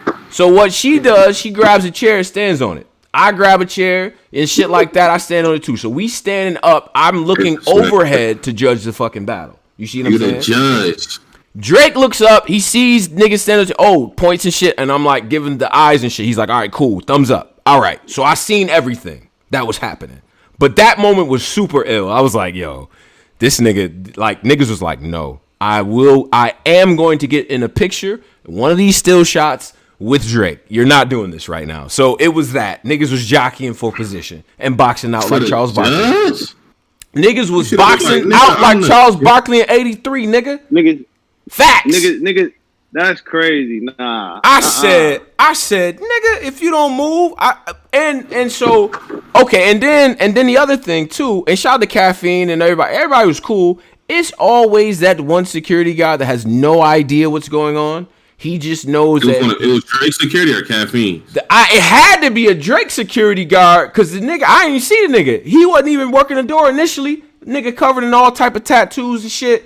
Nigga was like, I can't let you back in. I'm like, I'm a judge. He's like, I can't let you back in. I said, I'm a judge for the battle that Drake put the bag on. Now I'm mic'd up, right? So the Caffeine people can hear me as I'm having this convo with this nigga. I'm like, I literally have a mic on and I have a backpack, you know what I mean, attached to my jeans. I'm here to judge the battle. This nigga was like, he was worse than New York City club security. This nigga was crazy. So then, finally, one of the Caffeine people like, oh, it's Tony Bro. Let Tony Bro in. All right, we got to hustle.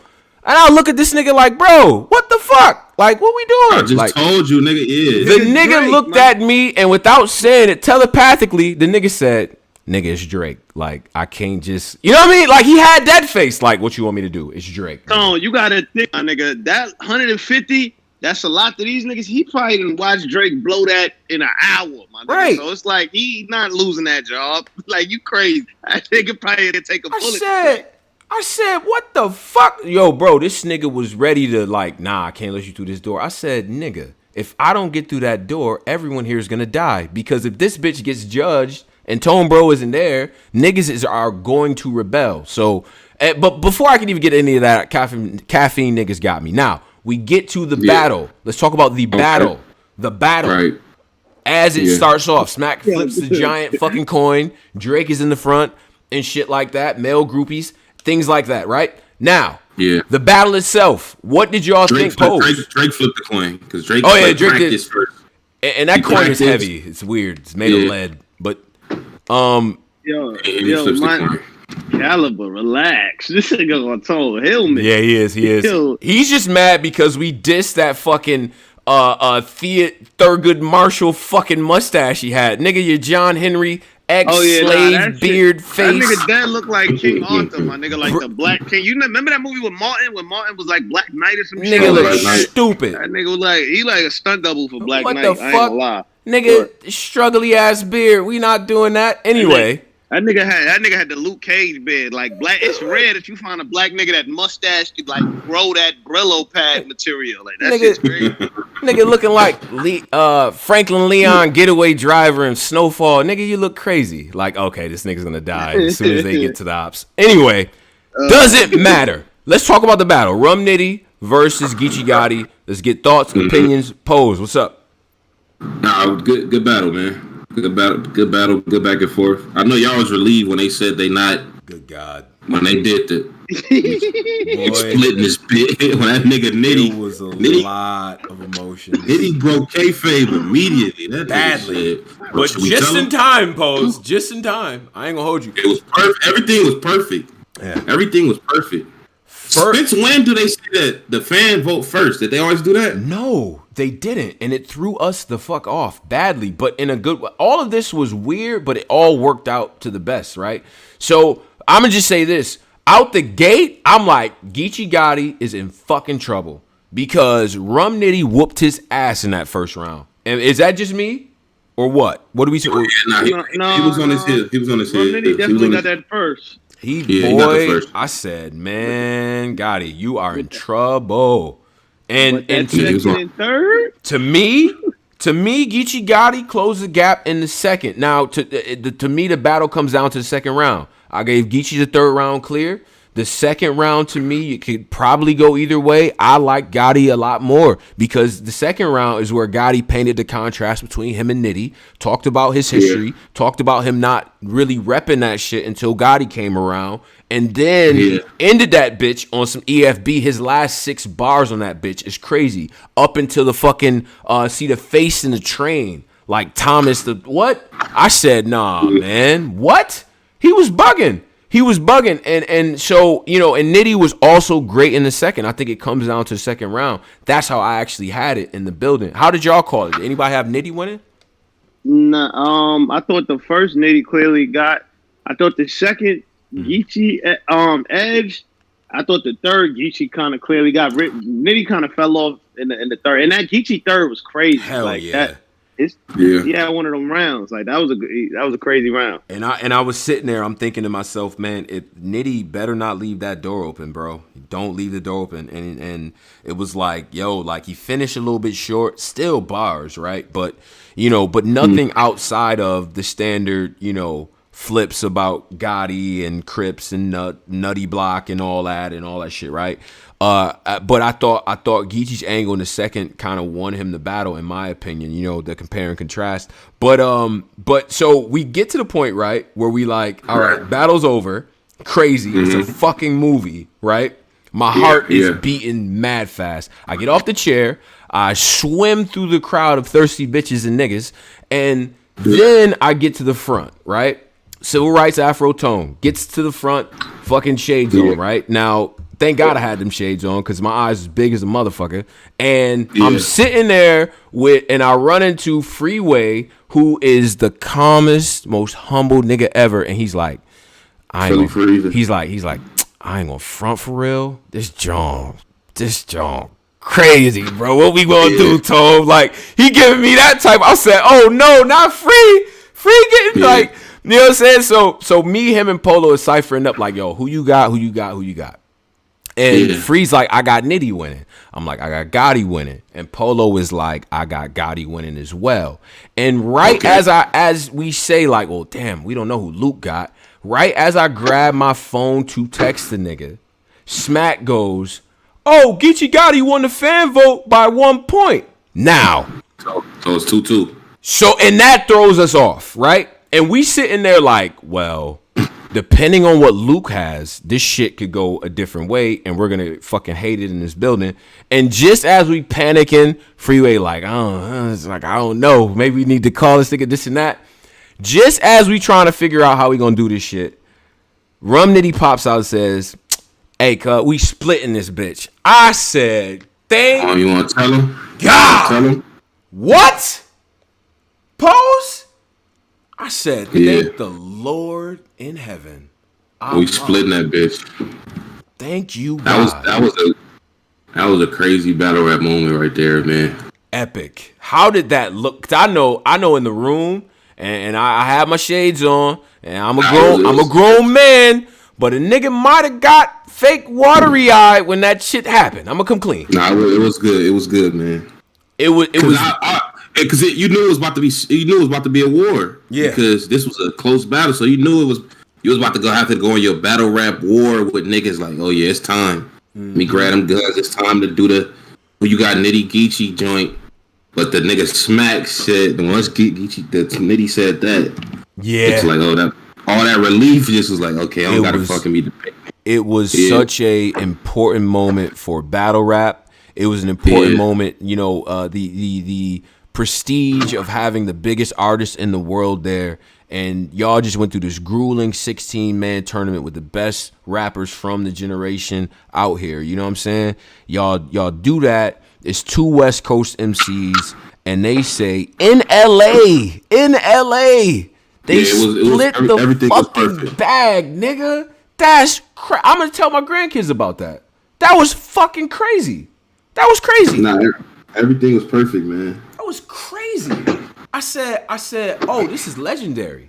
This is, and if you from the West Coast and everything, this was the culmination of the hard work put in by the entire coast. That's why we disappointed in Danny, right? Because we was there. Like, this is what we've been lobbying for. Exactly. He's been on radio stations for 10 years. He need to come to the West. We finally got it. We had Drake there. Right. We got the Lokes there. They won. They got the 100,000. They about to split it. Danny was supposed to be the Daniel Bryan nigga. Like, and Danny Cook in the home. Like, it's bittersweet on that end for Danny because he ain't do what he was supposed to do. On the night where, the West Coast had an incredible night. It's just that does look a certain way. But, my thing was, and I actually got the chance to chop it up with KG, and I told him, because I remember Angry Fans Radio when he was like, yo, I'm going to take my time off of this shit. And KG came up and was like, I'm going to build the West. Y'all going to respect the West. And I specifically remember me and Caps clowning like, it's only niggas powerful over there is the white boys and all that other shit, right?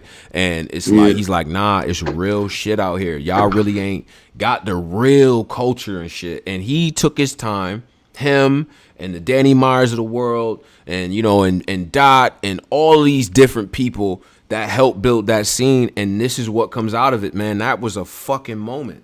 That was it. Now, I got 2 questions. That was a Rockin' Stone Cold WrestleMania 17. That was Bret Hart and fucking Bulldog at 92 SummerSlam, nigga. Do I need to go on? This was that. Yeah. Question. 2 questions. Who won the fan shit? How do they do that? And on some other shit, if I'm a nigga, if I'm Gunman 2000, and I get called for Gunman. If I'm Gunman 2000, I get called for UM4, and Gunman 3000 is on the other side of the bracket. I tell I could tell my man Gunman 3000. Let's just get there.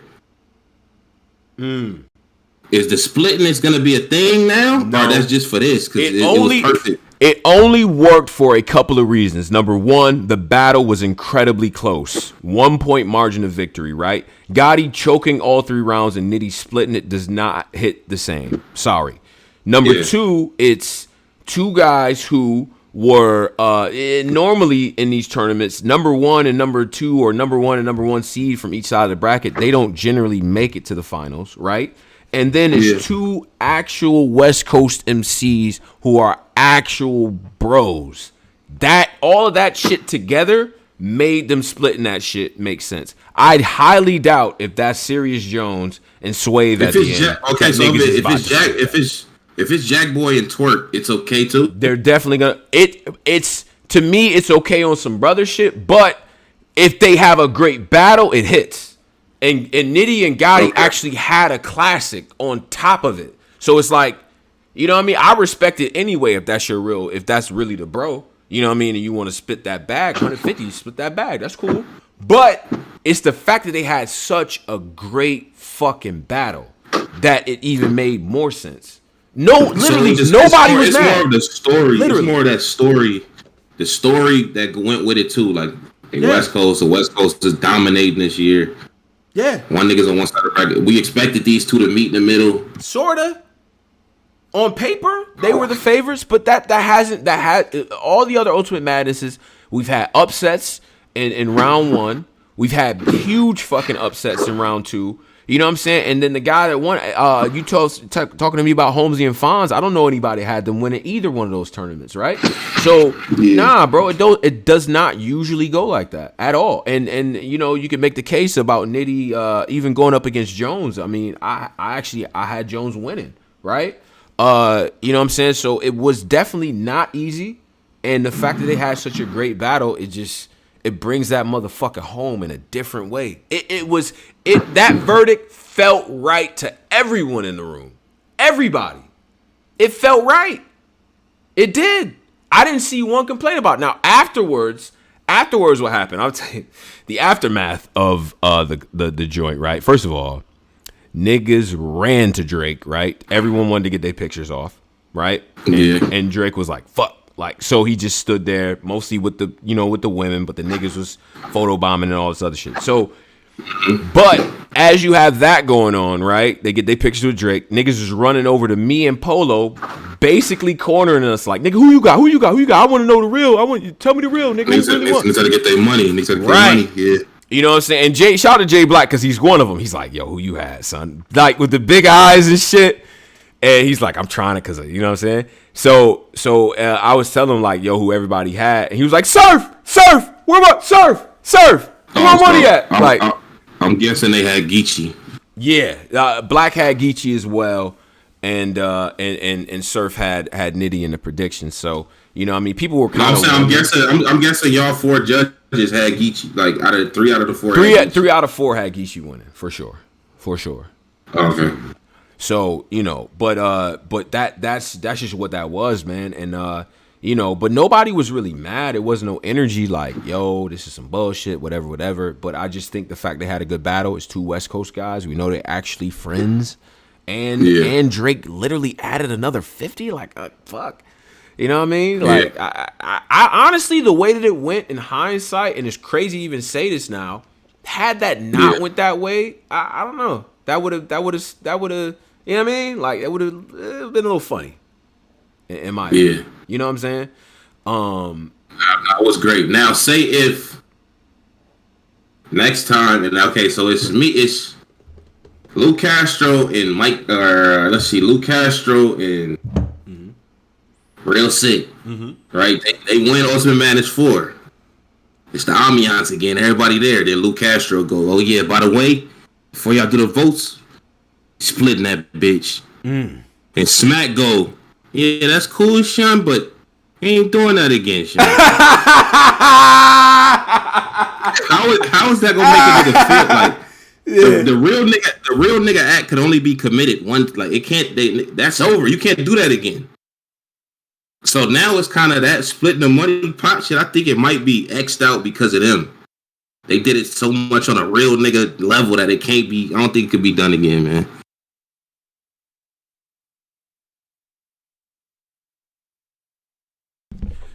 Yo, my bad, Pose. I was muted for some reason, but you can't duplicate that because it was organic, right? And you can't like Luke Castro and Real Sikh will be forcing it, right? Now that doesn't say anything about if they have a barn burner classic and it's like, nigga, we don't know, so we splitting it. All right, you know what I'm saying? We had to see the battle, but just off of just like, okay, we brothers for real and this and that. I don't know them to have that. I don't know them to have that type of relationship. You know what I'm saying? To be like, all right, that people would just readily accept it. You know what I mean? It only worked because of all the things that I outlined and shit. Great battle. Right. It's on the West, and they're West Coast MCs. That was for the region, bro. That was for the LI, the mayors. Like, shout out to LI. Shout out to Yak the Ripper. That was for them. That was for Saint. That was for RX. That was for Coffee. That was for the region, bro. That was bigger than them. And they dope for recognizing that. That was an all-time fucking moment, bro. We gonna look back at that as one of the all-time moments in battle rap. That was. And I fucking can't say it enough. I'm sorry if y'all feel you exaggerate. I'm not, nigga. 150 fucking bands. Thousand split down the middle. They had a classic and split it. Fuck damn, Danny battled both of them niggas too on some big homie shit. Right. He could have did the rollout like. He could have did the rollout like. Proud of my young niggas, man. Nigga got 30, man. Right. Could have stood in, how wrestlers, they stand in the ring afterwards and lift both hands and all that good shit. Like, he could have been that guy. He could have got, even though he didn't go with the money, he could have got in that rollout with him. Like, right. Yeah, we back. West Coast. Because without Danny Myers, man, you don't have the resurgence of the West in my opinion. He put a lot of niggas over. Exactly. Beat out got over with the white boy when he battled the white boy, but he got over with the Danny shit. Yeah, and Nitty too. The Danny Myers Nitty battle is that's what put Nitty on the map. That's the one. You know what I'm saying? So he make fold. I'm telling you, he Cactus Jack. Yeah, having classic with these niggas, put them over. It's like, damn, Danny, you had your moment, man. But I gotta give props to them and everything like that. And honestly, man, the party that followed that night was epic. I ain't gonna hold you. Niggas rented the Fresh Prince of Bel-Air type mansion, took out Jeffrey, put in 55 Crips and like 100 women, no exaggeration, and made a fucking movie. I ain't gonna hold you. I left that bitch at 3:30, and that bitch was bussing, just like it was about to, continue for another 5 hours, bro. You'd have thought they won the motherfucking World Cup, nigga. Like, niggas was doing all type of shit. They had a basketball court, y'all LA niggas is hilarious. Niggas will bet on anything. They shooting jump shots like, nah, cuz, like, I got 20 on this shot, like, you shit like that. Niggas playing dominoes and playing spades and shit, and got the music and the liquor. Lux rolled through. Everybody was through there. Mook, everybody was just in there vibing, bro. It was dope. It was a big celebration, bro. And I shot my nigga Eli the Mayor again. Holy shit. He like, nah, Tone, it's that kill, man. I'm telling you right now. Nigga had a lunchbox. Like, he one of them niggas. He's like, I gotta keep the snacks, man. You know what I'm saying? I got the treats on deck. I said, oh, man. Yeah. I rolled that shit up. Nigga, suppose you don't know this. Sometimes a nigga will get high and just sit there. Like, I just sat, and you just zone the fuck out. And then I realized that me and the two people who were smoking were just sitting there and not talking. I was like, I gotta leave. I don't know. Like, it's been 5 minutes of silence and nobody thinks anything. So I was done. I took my ass home. And one more thing about LA. Y'all really put the hood next to the Brady Bunch. Like, the Brady Bunch house could be right next to the hood. Like, I have no idea how y'all do that. I'm riding through. I'm sitting there like, damn, I'm feeling like I'm in the whip by myself, feeling like Trey from Boys in the Hood and shit. Like, I'm about to die tonight. I don't know what's happening. Then some of these houses in the hoods be beautiful too. Like, bro, I get down the street. Niggas' grandmas keep their houses together. Like, bro, this is about what's going on in that backyard, though. Exactly, son. That backyard. Shut up, Pose. They mama gonna keep it. They grandma gonna keep that front looking good. It's the backyard that you. I got to a part of LA where it was like just the gate. And then way in the distance, you could see the house. I said, oh, no, this is a rich nigga type area. Yeah. Like, you got to drive up and then talk to a nigga and then get in type of neighborhood. Then I get in there. At the gated community? I get in there and niggas is crip walking, all types of. I said, oh, these niggas is bucking. Nah, that was dope, man. That you got that experience. Yeah, hell of an experience. And then that leads me to Chilla Jones versus Tay-Rock, which I understand the timing, and I felt bad for them brothers because, man, after watching some shit like that, just on some regular human being shit, you like you need a deep breath. You need some air or something to smoke. Yeah. Like, everybody went outside for a smoke break. And and then Tay-Rock and Chilla Jones happens. I'm sitting right there. I fake lose my keys, so I don't hear some of the battle and the initial parts. But then I'm like, wait a minute. These niggas is kind of snapping right now.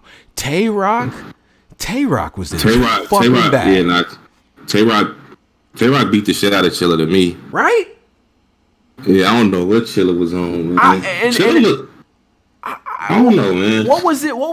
It was a level of, and this gets back to what Luke Castro and Nitty was kind of saying, is like, you know, your brand and your persona are as important as your rhymes. And, you know, Chilla coming out, showing the baldy, got the shirt on, dope kicks, and you know what I mean, the fit and everything like that. I get it, it's NOME, you trying to show out. But I think he projected a level of arrogance that I don't let that arrogant Chilla don't hit, because it does not. It don't look right on him. It doesn't. He don't know how to put that shit.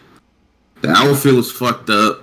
He just didn't look. He didn't look right, man. Trying to do the arrogant glad like shades. That's not Chilla, man. It's just bring that Boston, that Red Sox out, right? Like the regular hoodie, like we not like this.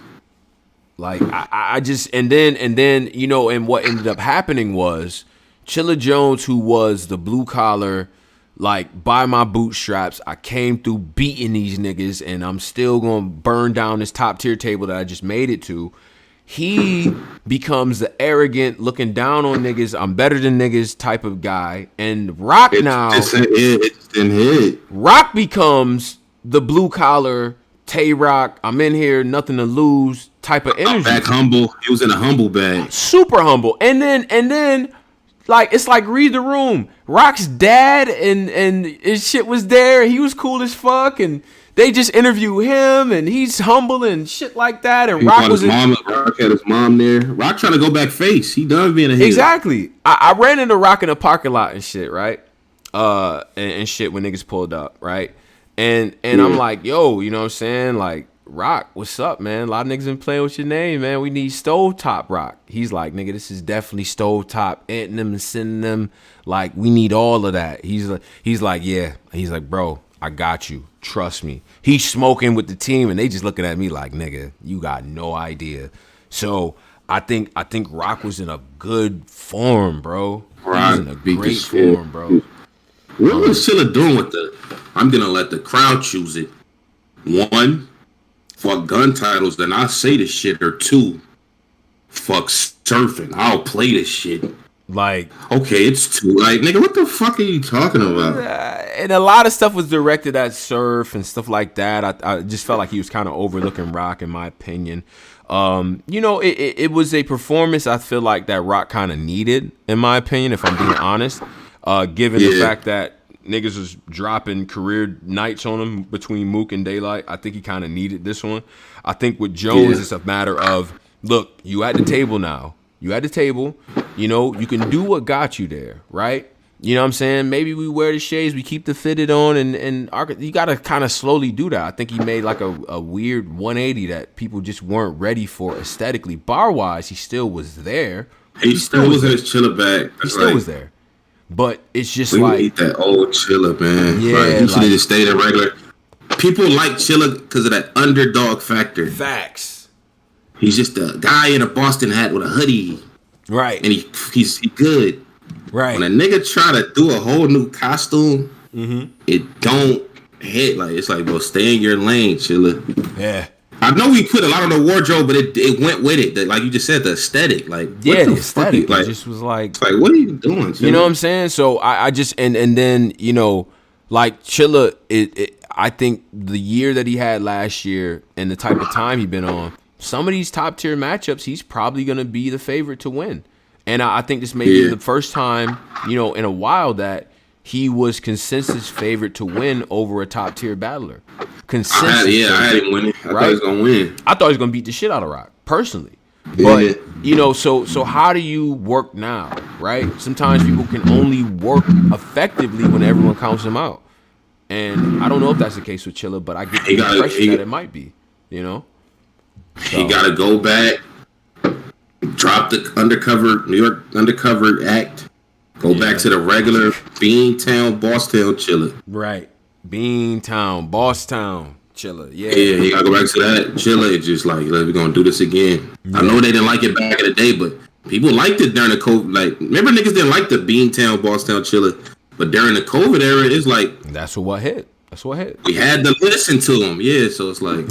I do think that the true test for Chilla Jones and what he's been able to do is the stage. So I'm not going crazy on some like, yo, Chilla, that's ass. Let me bring you all the way down the rankings and all that other shit. I think that he's gonna settle in with battling the Tay Rocks of the world and shit like that, because the approach has to be a little bit more fine tuned. They are not trying to lose to Chilla Jones. Anybody who was top tier when Chilla Jones battled DNA. Anybody who was a main stage guy, they're not trying to lose to Chilla at all. At all, nigga. What? Yeah. You know what I'm saying? Because that was the running joke, is that, I ain't Chilla Jones, though. Like, amongst them, right? Now, they probably give him props in private, but that's what they projected to us fans. So I don't think they're trying to lose to him. I think he's going to figure it out, but this was not the way to do it. Nah. That's not, that wasn't. I think he overthink this NOME shit. I think so too. I think he was overthinking it. Yeah. He wasn't the only one. Danny definitely overthought it as well. Yeah, Danny, But you know, so with that being said, that's NOME, man. You know, in my opinion, it was a great NOME despite everything. You know, shout out to URL, shout out to Caffeine for putting this event on and doing it in such a way that, you know, the presentation was on point, and they really did put a lot of work in for that. Now let's get to superlatives. 420 in the chat right now at 2 a.m. That's fire. Appreciate all we got a lot of niggas in here. We gotta get to that announcement though. We gotta get. Make sure y'all hit that like. I want to read a donation before we get to that announcement pose. Okay. We got Caliber for $5. Says, why are we being weird as a culture? Some people are small room gods. Some people are big room gods. Act like we've been here before. That's true. That's true. Some people can do both. The elite battlers can do both. And if you want to be elite, you have to be able to be elite in all spaces, is my opinion. Right? You know, and as much as people talk about the big stage, everyone comes from the small rooms, bro. Now, the ability to do it again after years of not doing it is just like, you know, that does happen. Yeah. But nah, you should be able to take over small rooms and big rooms if you are truly elite. That's my opinion. Now, we missed the reloaded battles, the NOME reloaded battles. Now, in my head, those battles, I didn't even see them. Those battles took place like in real life after Chilla Jones. Like after Chilla Jones, then you got Jerry Wess versus Loso, right? And it was exactly what I thought it would be. I said in my head, because this is one of Drizzy's picks, so this don't need to be on NOME. I'm like, it's going to be better than, you know, what you think it's going to be. Wait, y'all watch these battles after the main event of NOME? Yes. Oh, Lord. We did. It has still energy? It's still it was, they was trying. But at that point, it was like, you know what I mean? It was good, right? We meaning most fans are probably like, all right. Because I remember at one point, after Rock and Chilla, people were like, all right, we got Loso versus Jerry Wess. Niggas is like, it's another one? I'm like, yeah, nigga, like it's like two more. So then people came back in. I think first round of Wess and Loso, it wasn't as many people, but as the battle went on, people actually started piling back in because you could hear it through the speakers from the little Caffeine studio. They got the big speakers blasting it, so you could actually hear the battle and you hear what's going on. It's like, oh nah, these niggas is talking. Loso and Wess to me was I liked that battle a lot. My thing was with that was that like Loso, and this is a guy who's finished top three, in the last 3 years of Champion of the Year, this is the guy who's finished top 10 every year pretty much, right? And there's a reason why. Because this motherfucker knows how to execute an angle.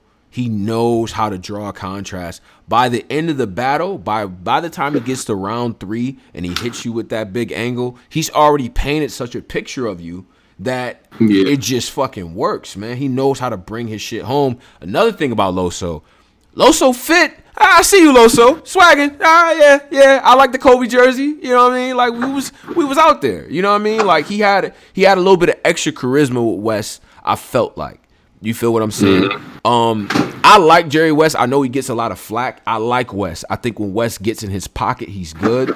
I think as it stands right now, like Wess actually tore his ACL. He told me the whole story about it. But so if y'all notice, he has like a little bit of a limp and stuff like that. So he hasn't been up to form in a little bit. You know what I'm saying? Put on a little weight, things like that. That goes along with that type of injury. So, you know, he was a little bit limited, but although I think he was able to, you know, do what he was able to do, you know what I'm saying? I think it was like maybe round 2 is a little bit close, but I think Loso kind of took the battle, man. You know, I seen gentlemen's 30s floating around, 2-1s floating around and things like that. I think Loso pretty handily took the battle. The other thing about Wess, we waiting for the fucking stage. We're waiting on the stage for Wess as well because he is a performer. He did what I would consider a giant risk. His antics and his little, you know, things he adds in there, his little you know, almost sketches or skits that he does mid-battle, that's risky as fuck.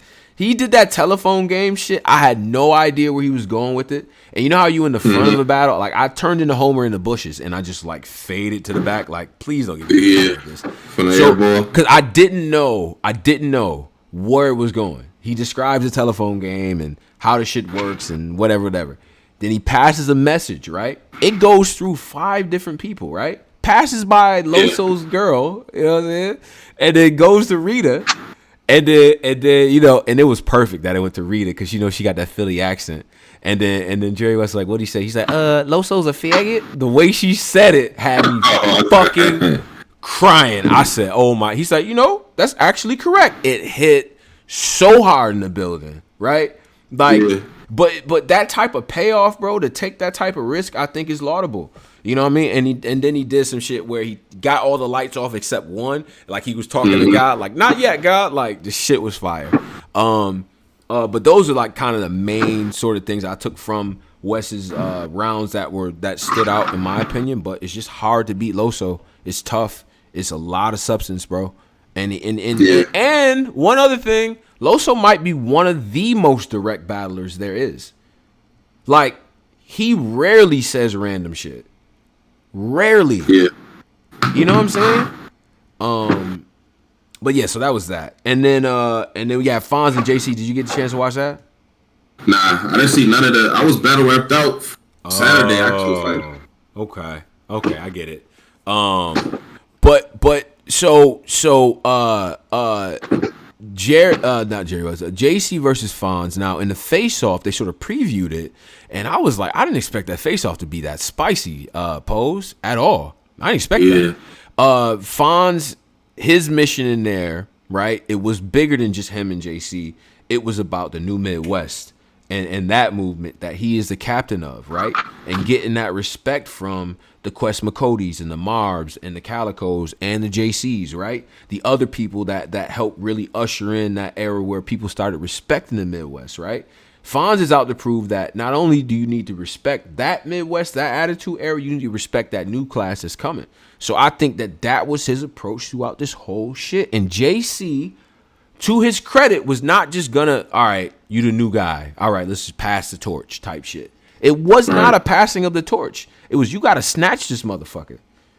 Right? Mm-hmm. JC, probably his whole attitude was, I've been here for a fucking decade, and it took me this long to get to know him. You think I'm going to just let you get that? Nah, you got to earn that. Yeah. And that's how the battle felt throughout, bro. It was a great battle through and through. I'm really impressed with the way that Fonz puts together his rounds because and this is where the Av comparison comes in, Pose. The Av comparison comes in because he is consistent throughout, right? It's not like the first round was fire, everything else was ass. He doesn't rap like that. He doesn't approach his rounds like that. He has a seasoning already in a young career that a lot of vets don't have, where he's able to keep the momentum up, right? He's able to space the shit out enough, in my opinion. And JC was coming with some crazy fucking haymakers, bro. Crazy. Yeah. I left the building feeling like Fonz won. And I saw the case for JC because, like, when he was landing heavy.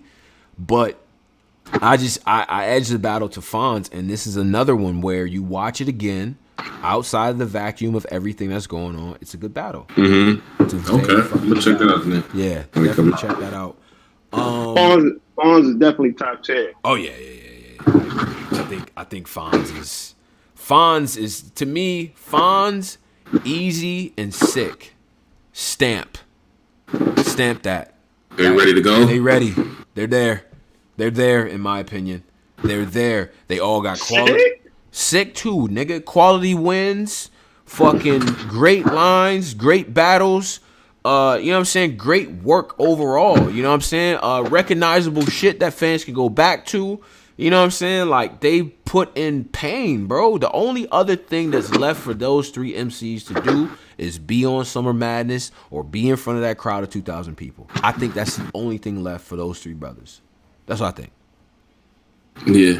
So, I don't think Sikh is not stamped. You don't think Sikh stamped yet? No. Nah, because the Chilla Jones battle, he lost. The Danny battle, he won. But it's like Eazy, the T-Top battle, Eazy got, and the T-Rex battle, Eazy got. So like, and Eazy beat Cortez. But then Sikh got two really bad fucking affair situations with B Magic and Suge. With both of their ass, bad. On top of that, and just 30 Danny at NOME. How he not stamped? Nah, man, you gotta win one more. Come on. You gotta win one more, man. One more? Okay. One more. Eazy. We put Eazy through the ringer. Right. We put Fonz through the ringer, but real Sikh, nah. We gotta put him through the ringer too. So the Chilla Jones situation. Now I got Chilla winning the battle, but I'm not mad at niggas saying Sikh won. But then you talk about the Danny Myers body bag, and then the other two bodies against Magic and Suge. Nigga, what are we talking about? Magic and Suge, B Magic that gets 30 bodied him times a year. But he fucking killed him. Well, Beat Out didn't body Suge. He didn't body him. Nah, man. I think Sikh. Oh, he battled Suge. I don't even remember that battle. I think Sikh needs one more, but Sikh is on his way though. Like, it's not far fetched. Even us saying I've been with promoting Sikh, but I feel one more. Just one more. Just to solidify it. Fair enough. I think that next matchup should be that one. Okay, that's cool. I'm all right with that. I think he's well on his fucking way. All right. So that being said, let's give out superlatives. Let's give out grades and things of that nature. The announcement, man. Oh, the announcement. Pose, go ahead, bro. I'll be right back. Pose, get to the announcement. You forgot the announcement, man. Sue Surf and John the Don was announced. What are we doing with Surf coming back? The big stage. Is this the big stage, or is it gonna be this caffeine shit? Nah, it's a big stage. It's definitely it's a big crowd. Where's John the Don? I don't like the way he rolled it out though. Y'all like the Fresh Prince? They walk behind the scenes joint, and then everybody. He said, he said, nah, man, I'm an analyst, man. Hold on, sir, give me the microphone. I'm an analyst, man. Come on. Yeah, like they said I can't battle. Yeah, he tried to make. Yeah, it was kind of weird. But who you got in this battle, man? Come on, man. I got Surf, man. John. I got Surf, man. I think Surf with a big crowd is deadly. Like, big crowd Surf is deadly. Are they going back to that big crowd, like the actual crowd, or this? Supposedly, a little birdie. Supposedly, it's supposed to be a no crowd. Okay. I mean, no crowd limit. And I think when that battle, first of all, long overdue, right? Yeah. But as we get to that battle, my thought is, right, reflexively, I just want to pick John to win it.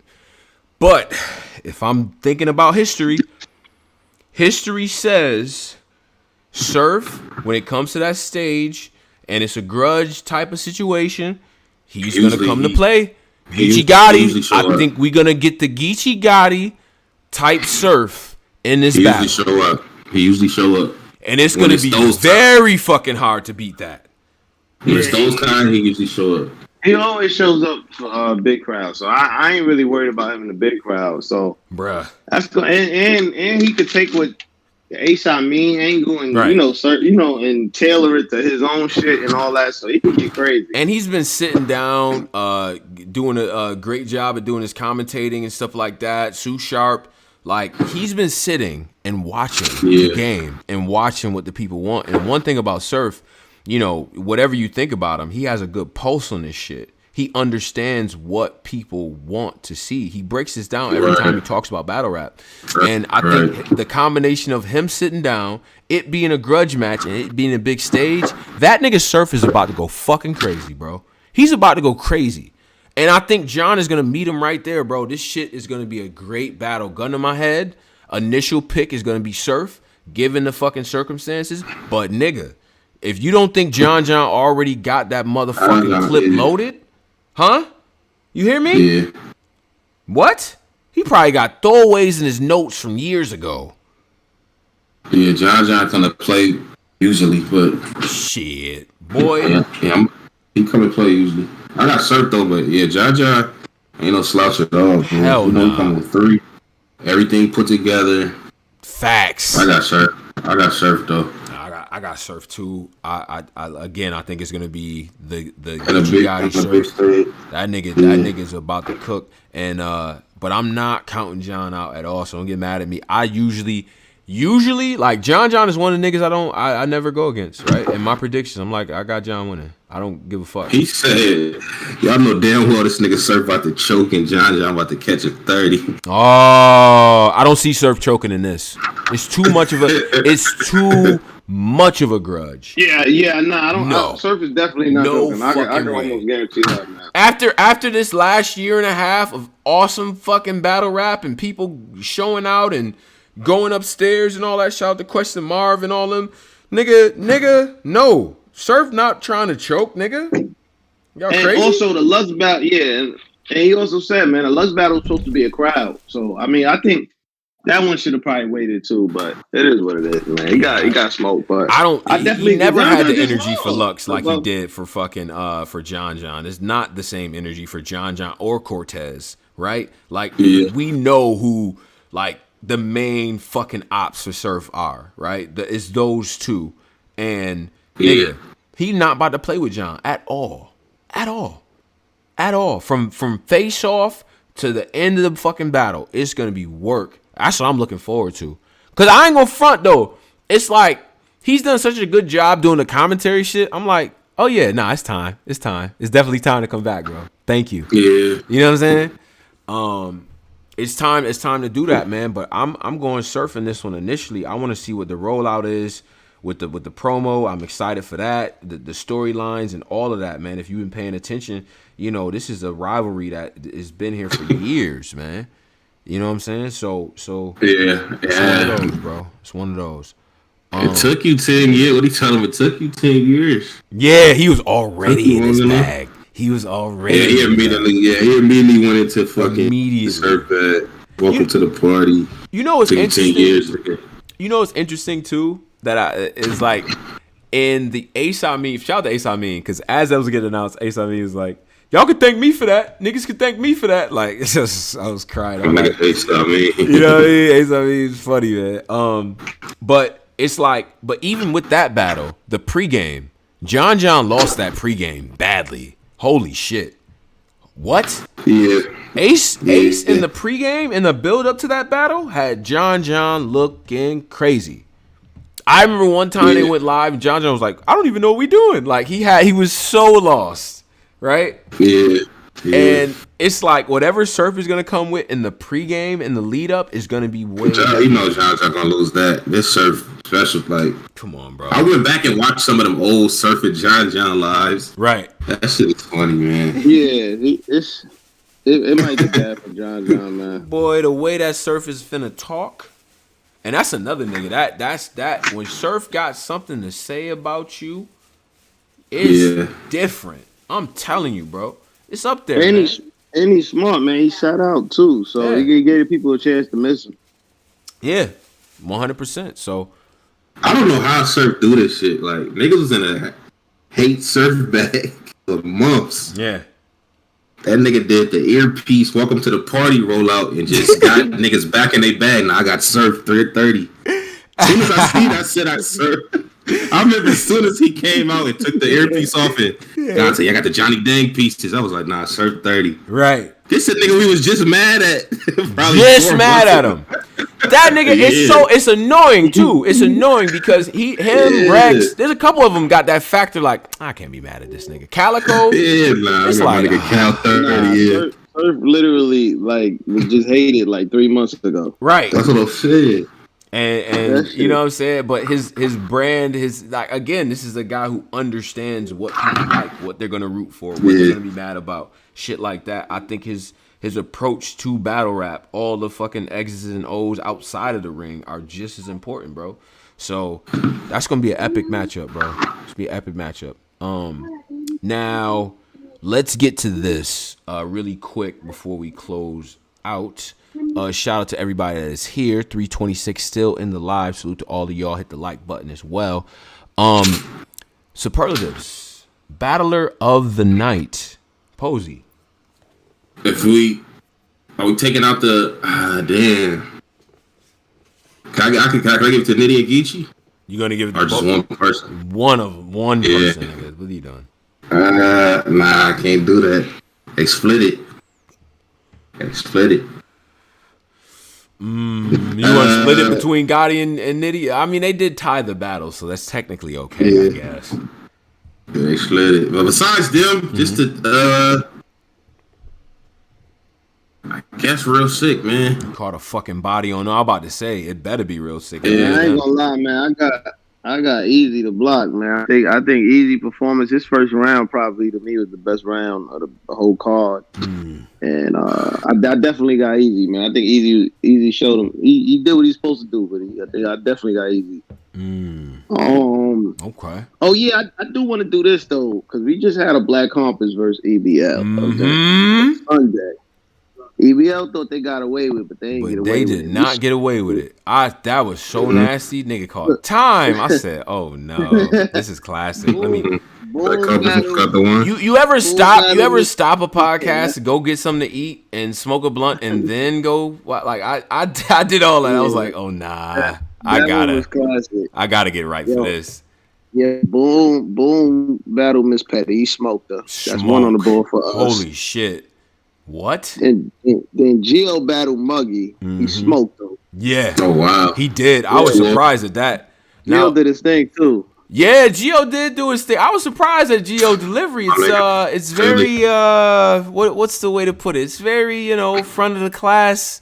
Bring the teacher an apple. Like, I'm not saying you're a nerd, but what you mean, Philly? I don't know. He sounds like He don't sound like he's from Philly. He sounds like from Central Park. That nigga sounds like he's from the bank. Like the guy, like where you like pose, you come in there like, I got a small business, I'm trying to get all right. So let's look at your like he had that. I'm like, Gio, that's how you talk for real? You don't talk to me like that? What the fuck? But niggas doing their thing, and what I'm gonna do with that? And then it was oh, I didn't even finish. After that it was Knife Life versus O-Flow. Knife Life got that. Okay. Shout out to Knife. I gotta listen to these. We smoked them, and then the last one was Caliber versus Villa, and that ended in a tie. Oh, what? That shit was fire though. I gotta hear that.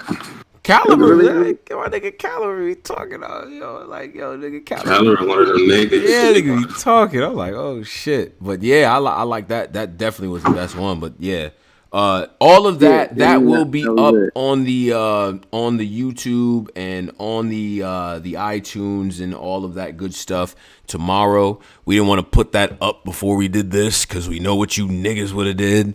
But that'll be up for everybody. If you have the Patreon, you already have it. So shout out to EBL, shout out to King, shout out to Dave, shout out to everybody that's over there, man. Really, really rock with EBL. And everything, man. Since we kind of started this, man, they've been instrumental, and you know, man, shout out to Oflo for fucking merch. Yeah, what? Oflo, man. He died though, but shout out to Oflo. Yeah. Now,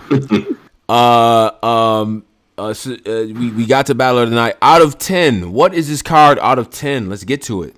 Out of 10.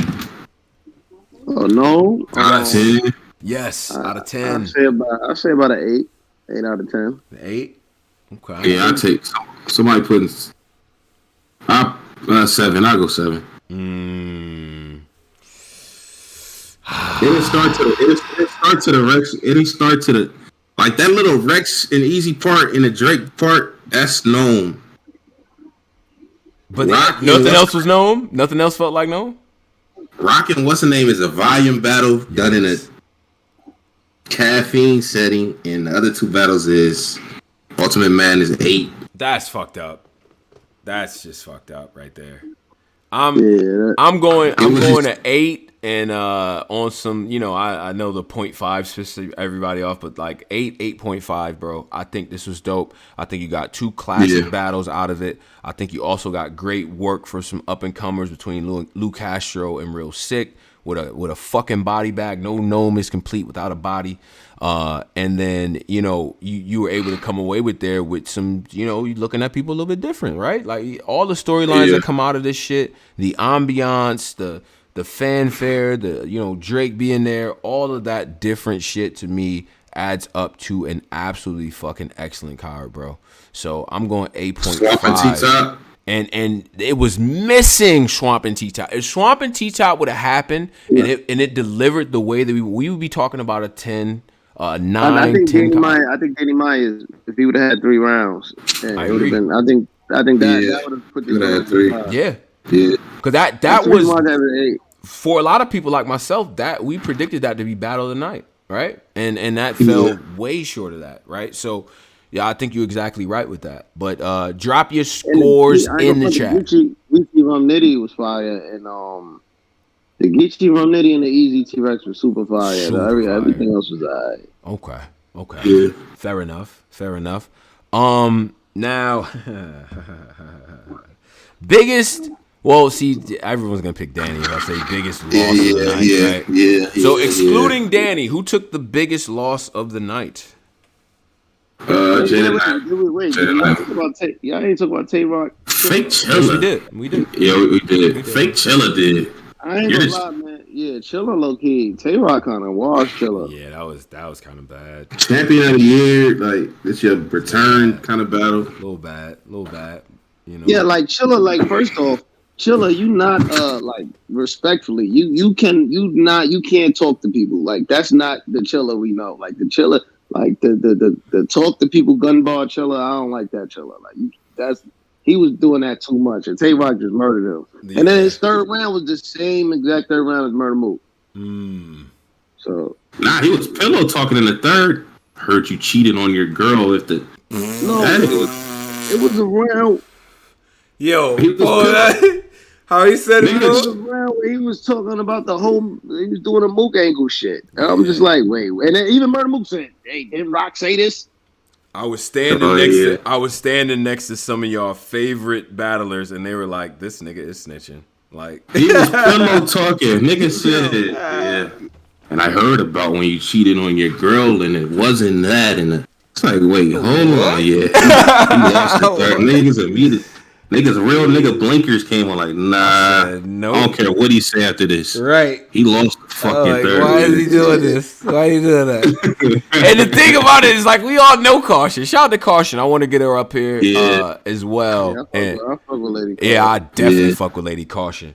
I heard her and Robin had a goodie. You know what I mean? I heard your girl Yoshi got body. I heard that shit too. Matter of fact, I had, and on Clubhouse is an interesting place.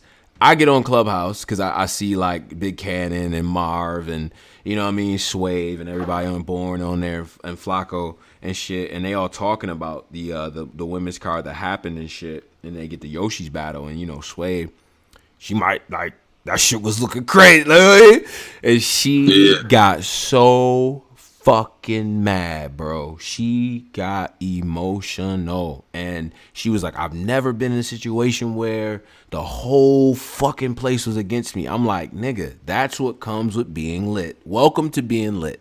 Because that's what it means. No. Also, she aligned herself with the #1 hill in battle rap. Like, Averb has a whole resume to back up his illness. She don't really got the resume of Averb. So, she's like an easy target. The demographic of people who hate Verb the most are women. For sure.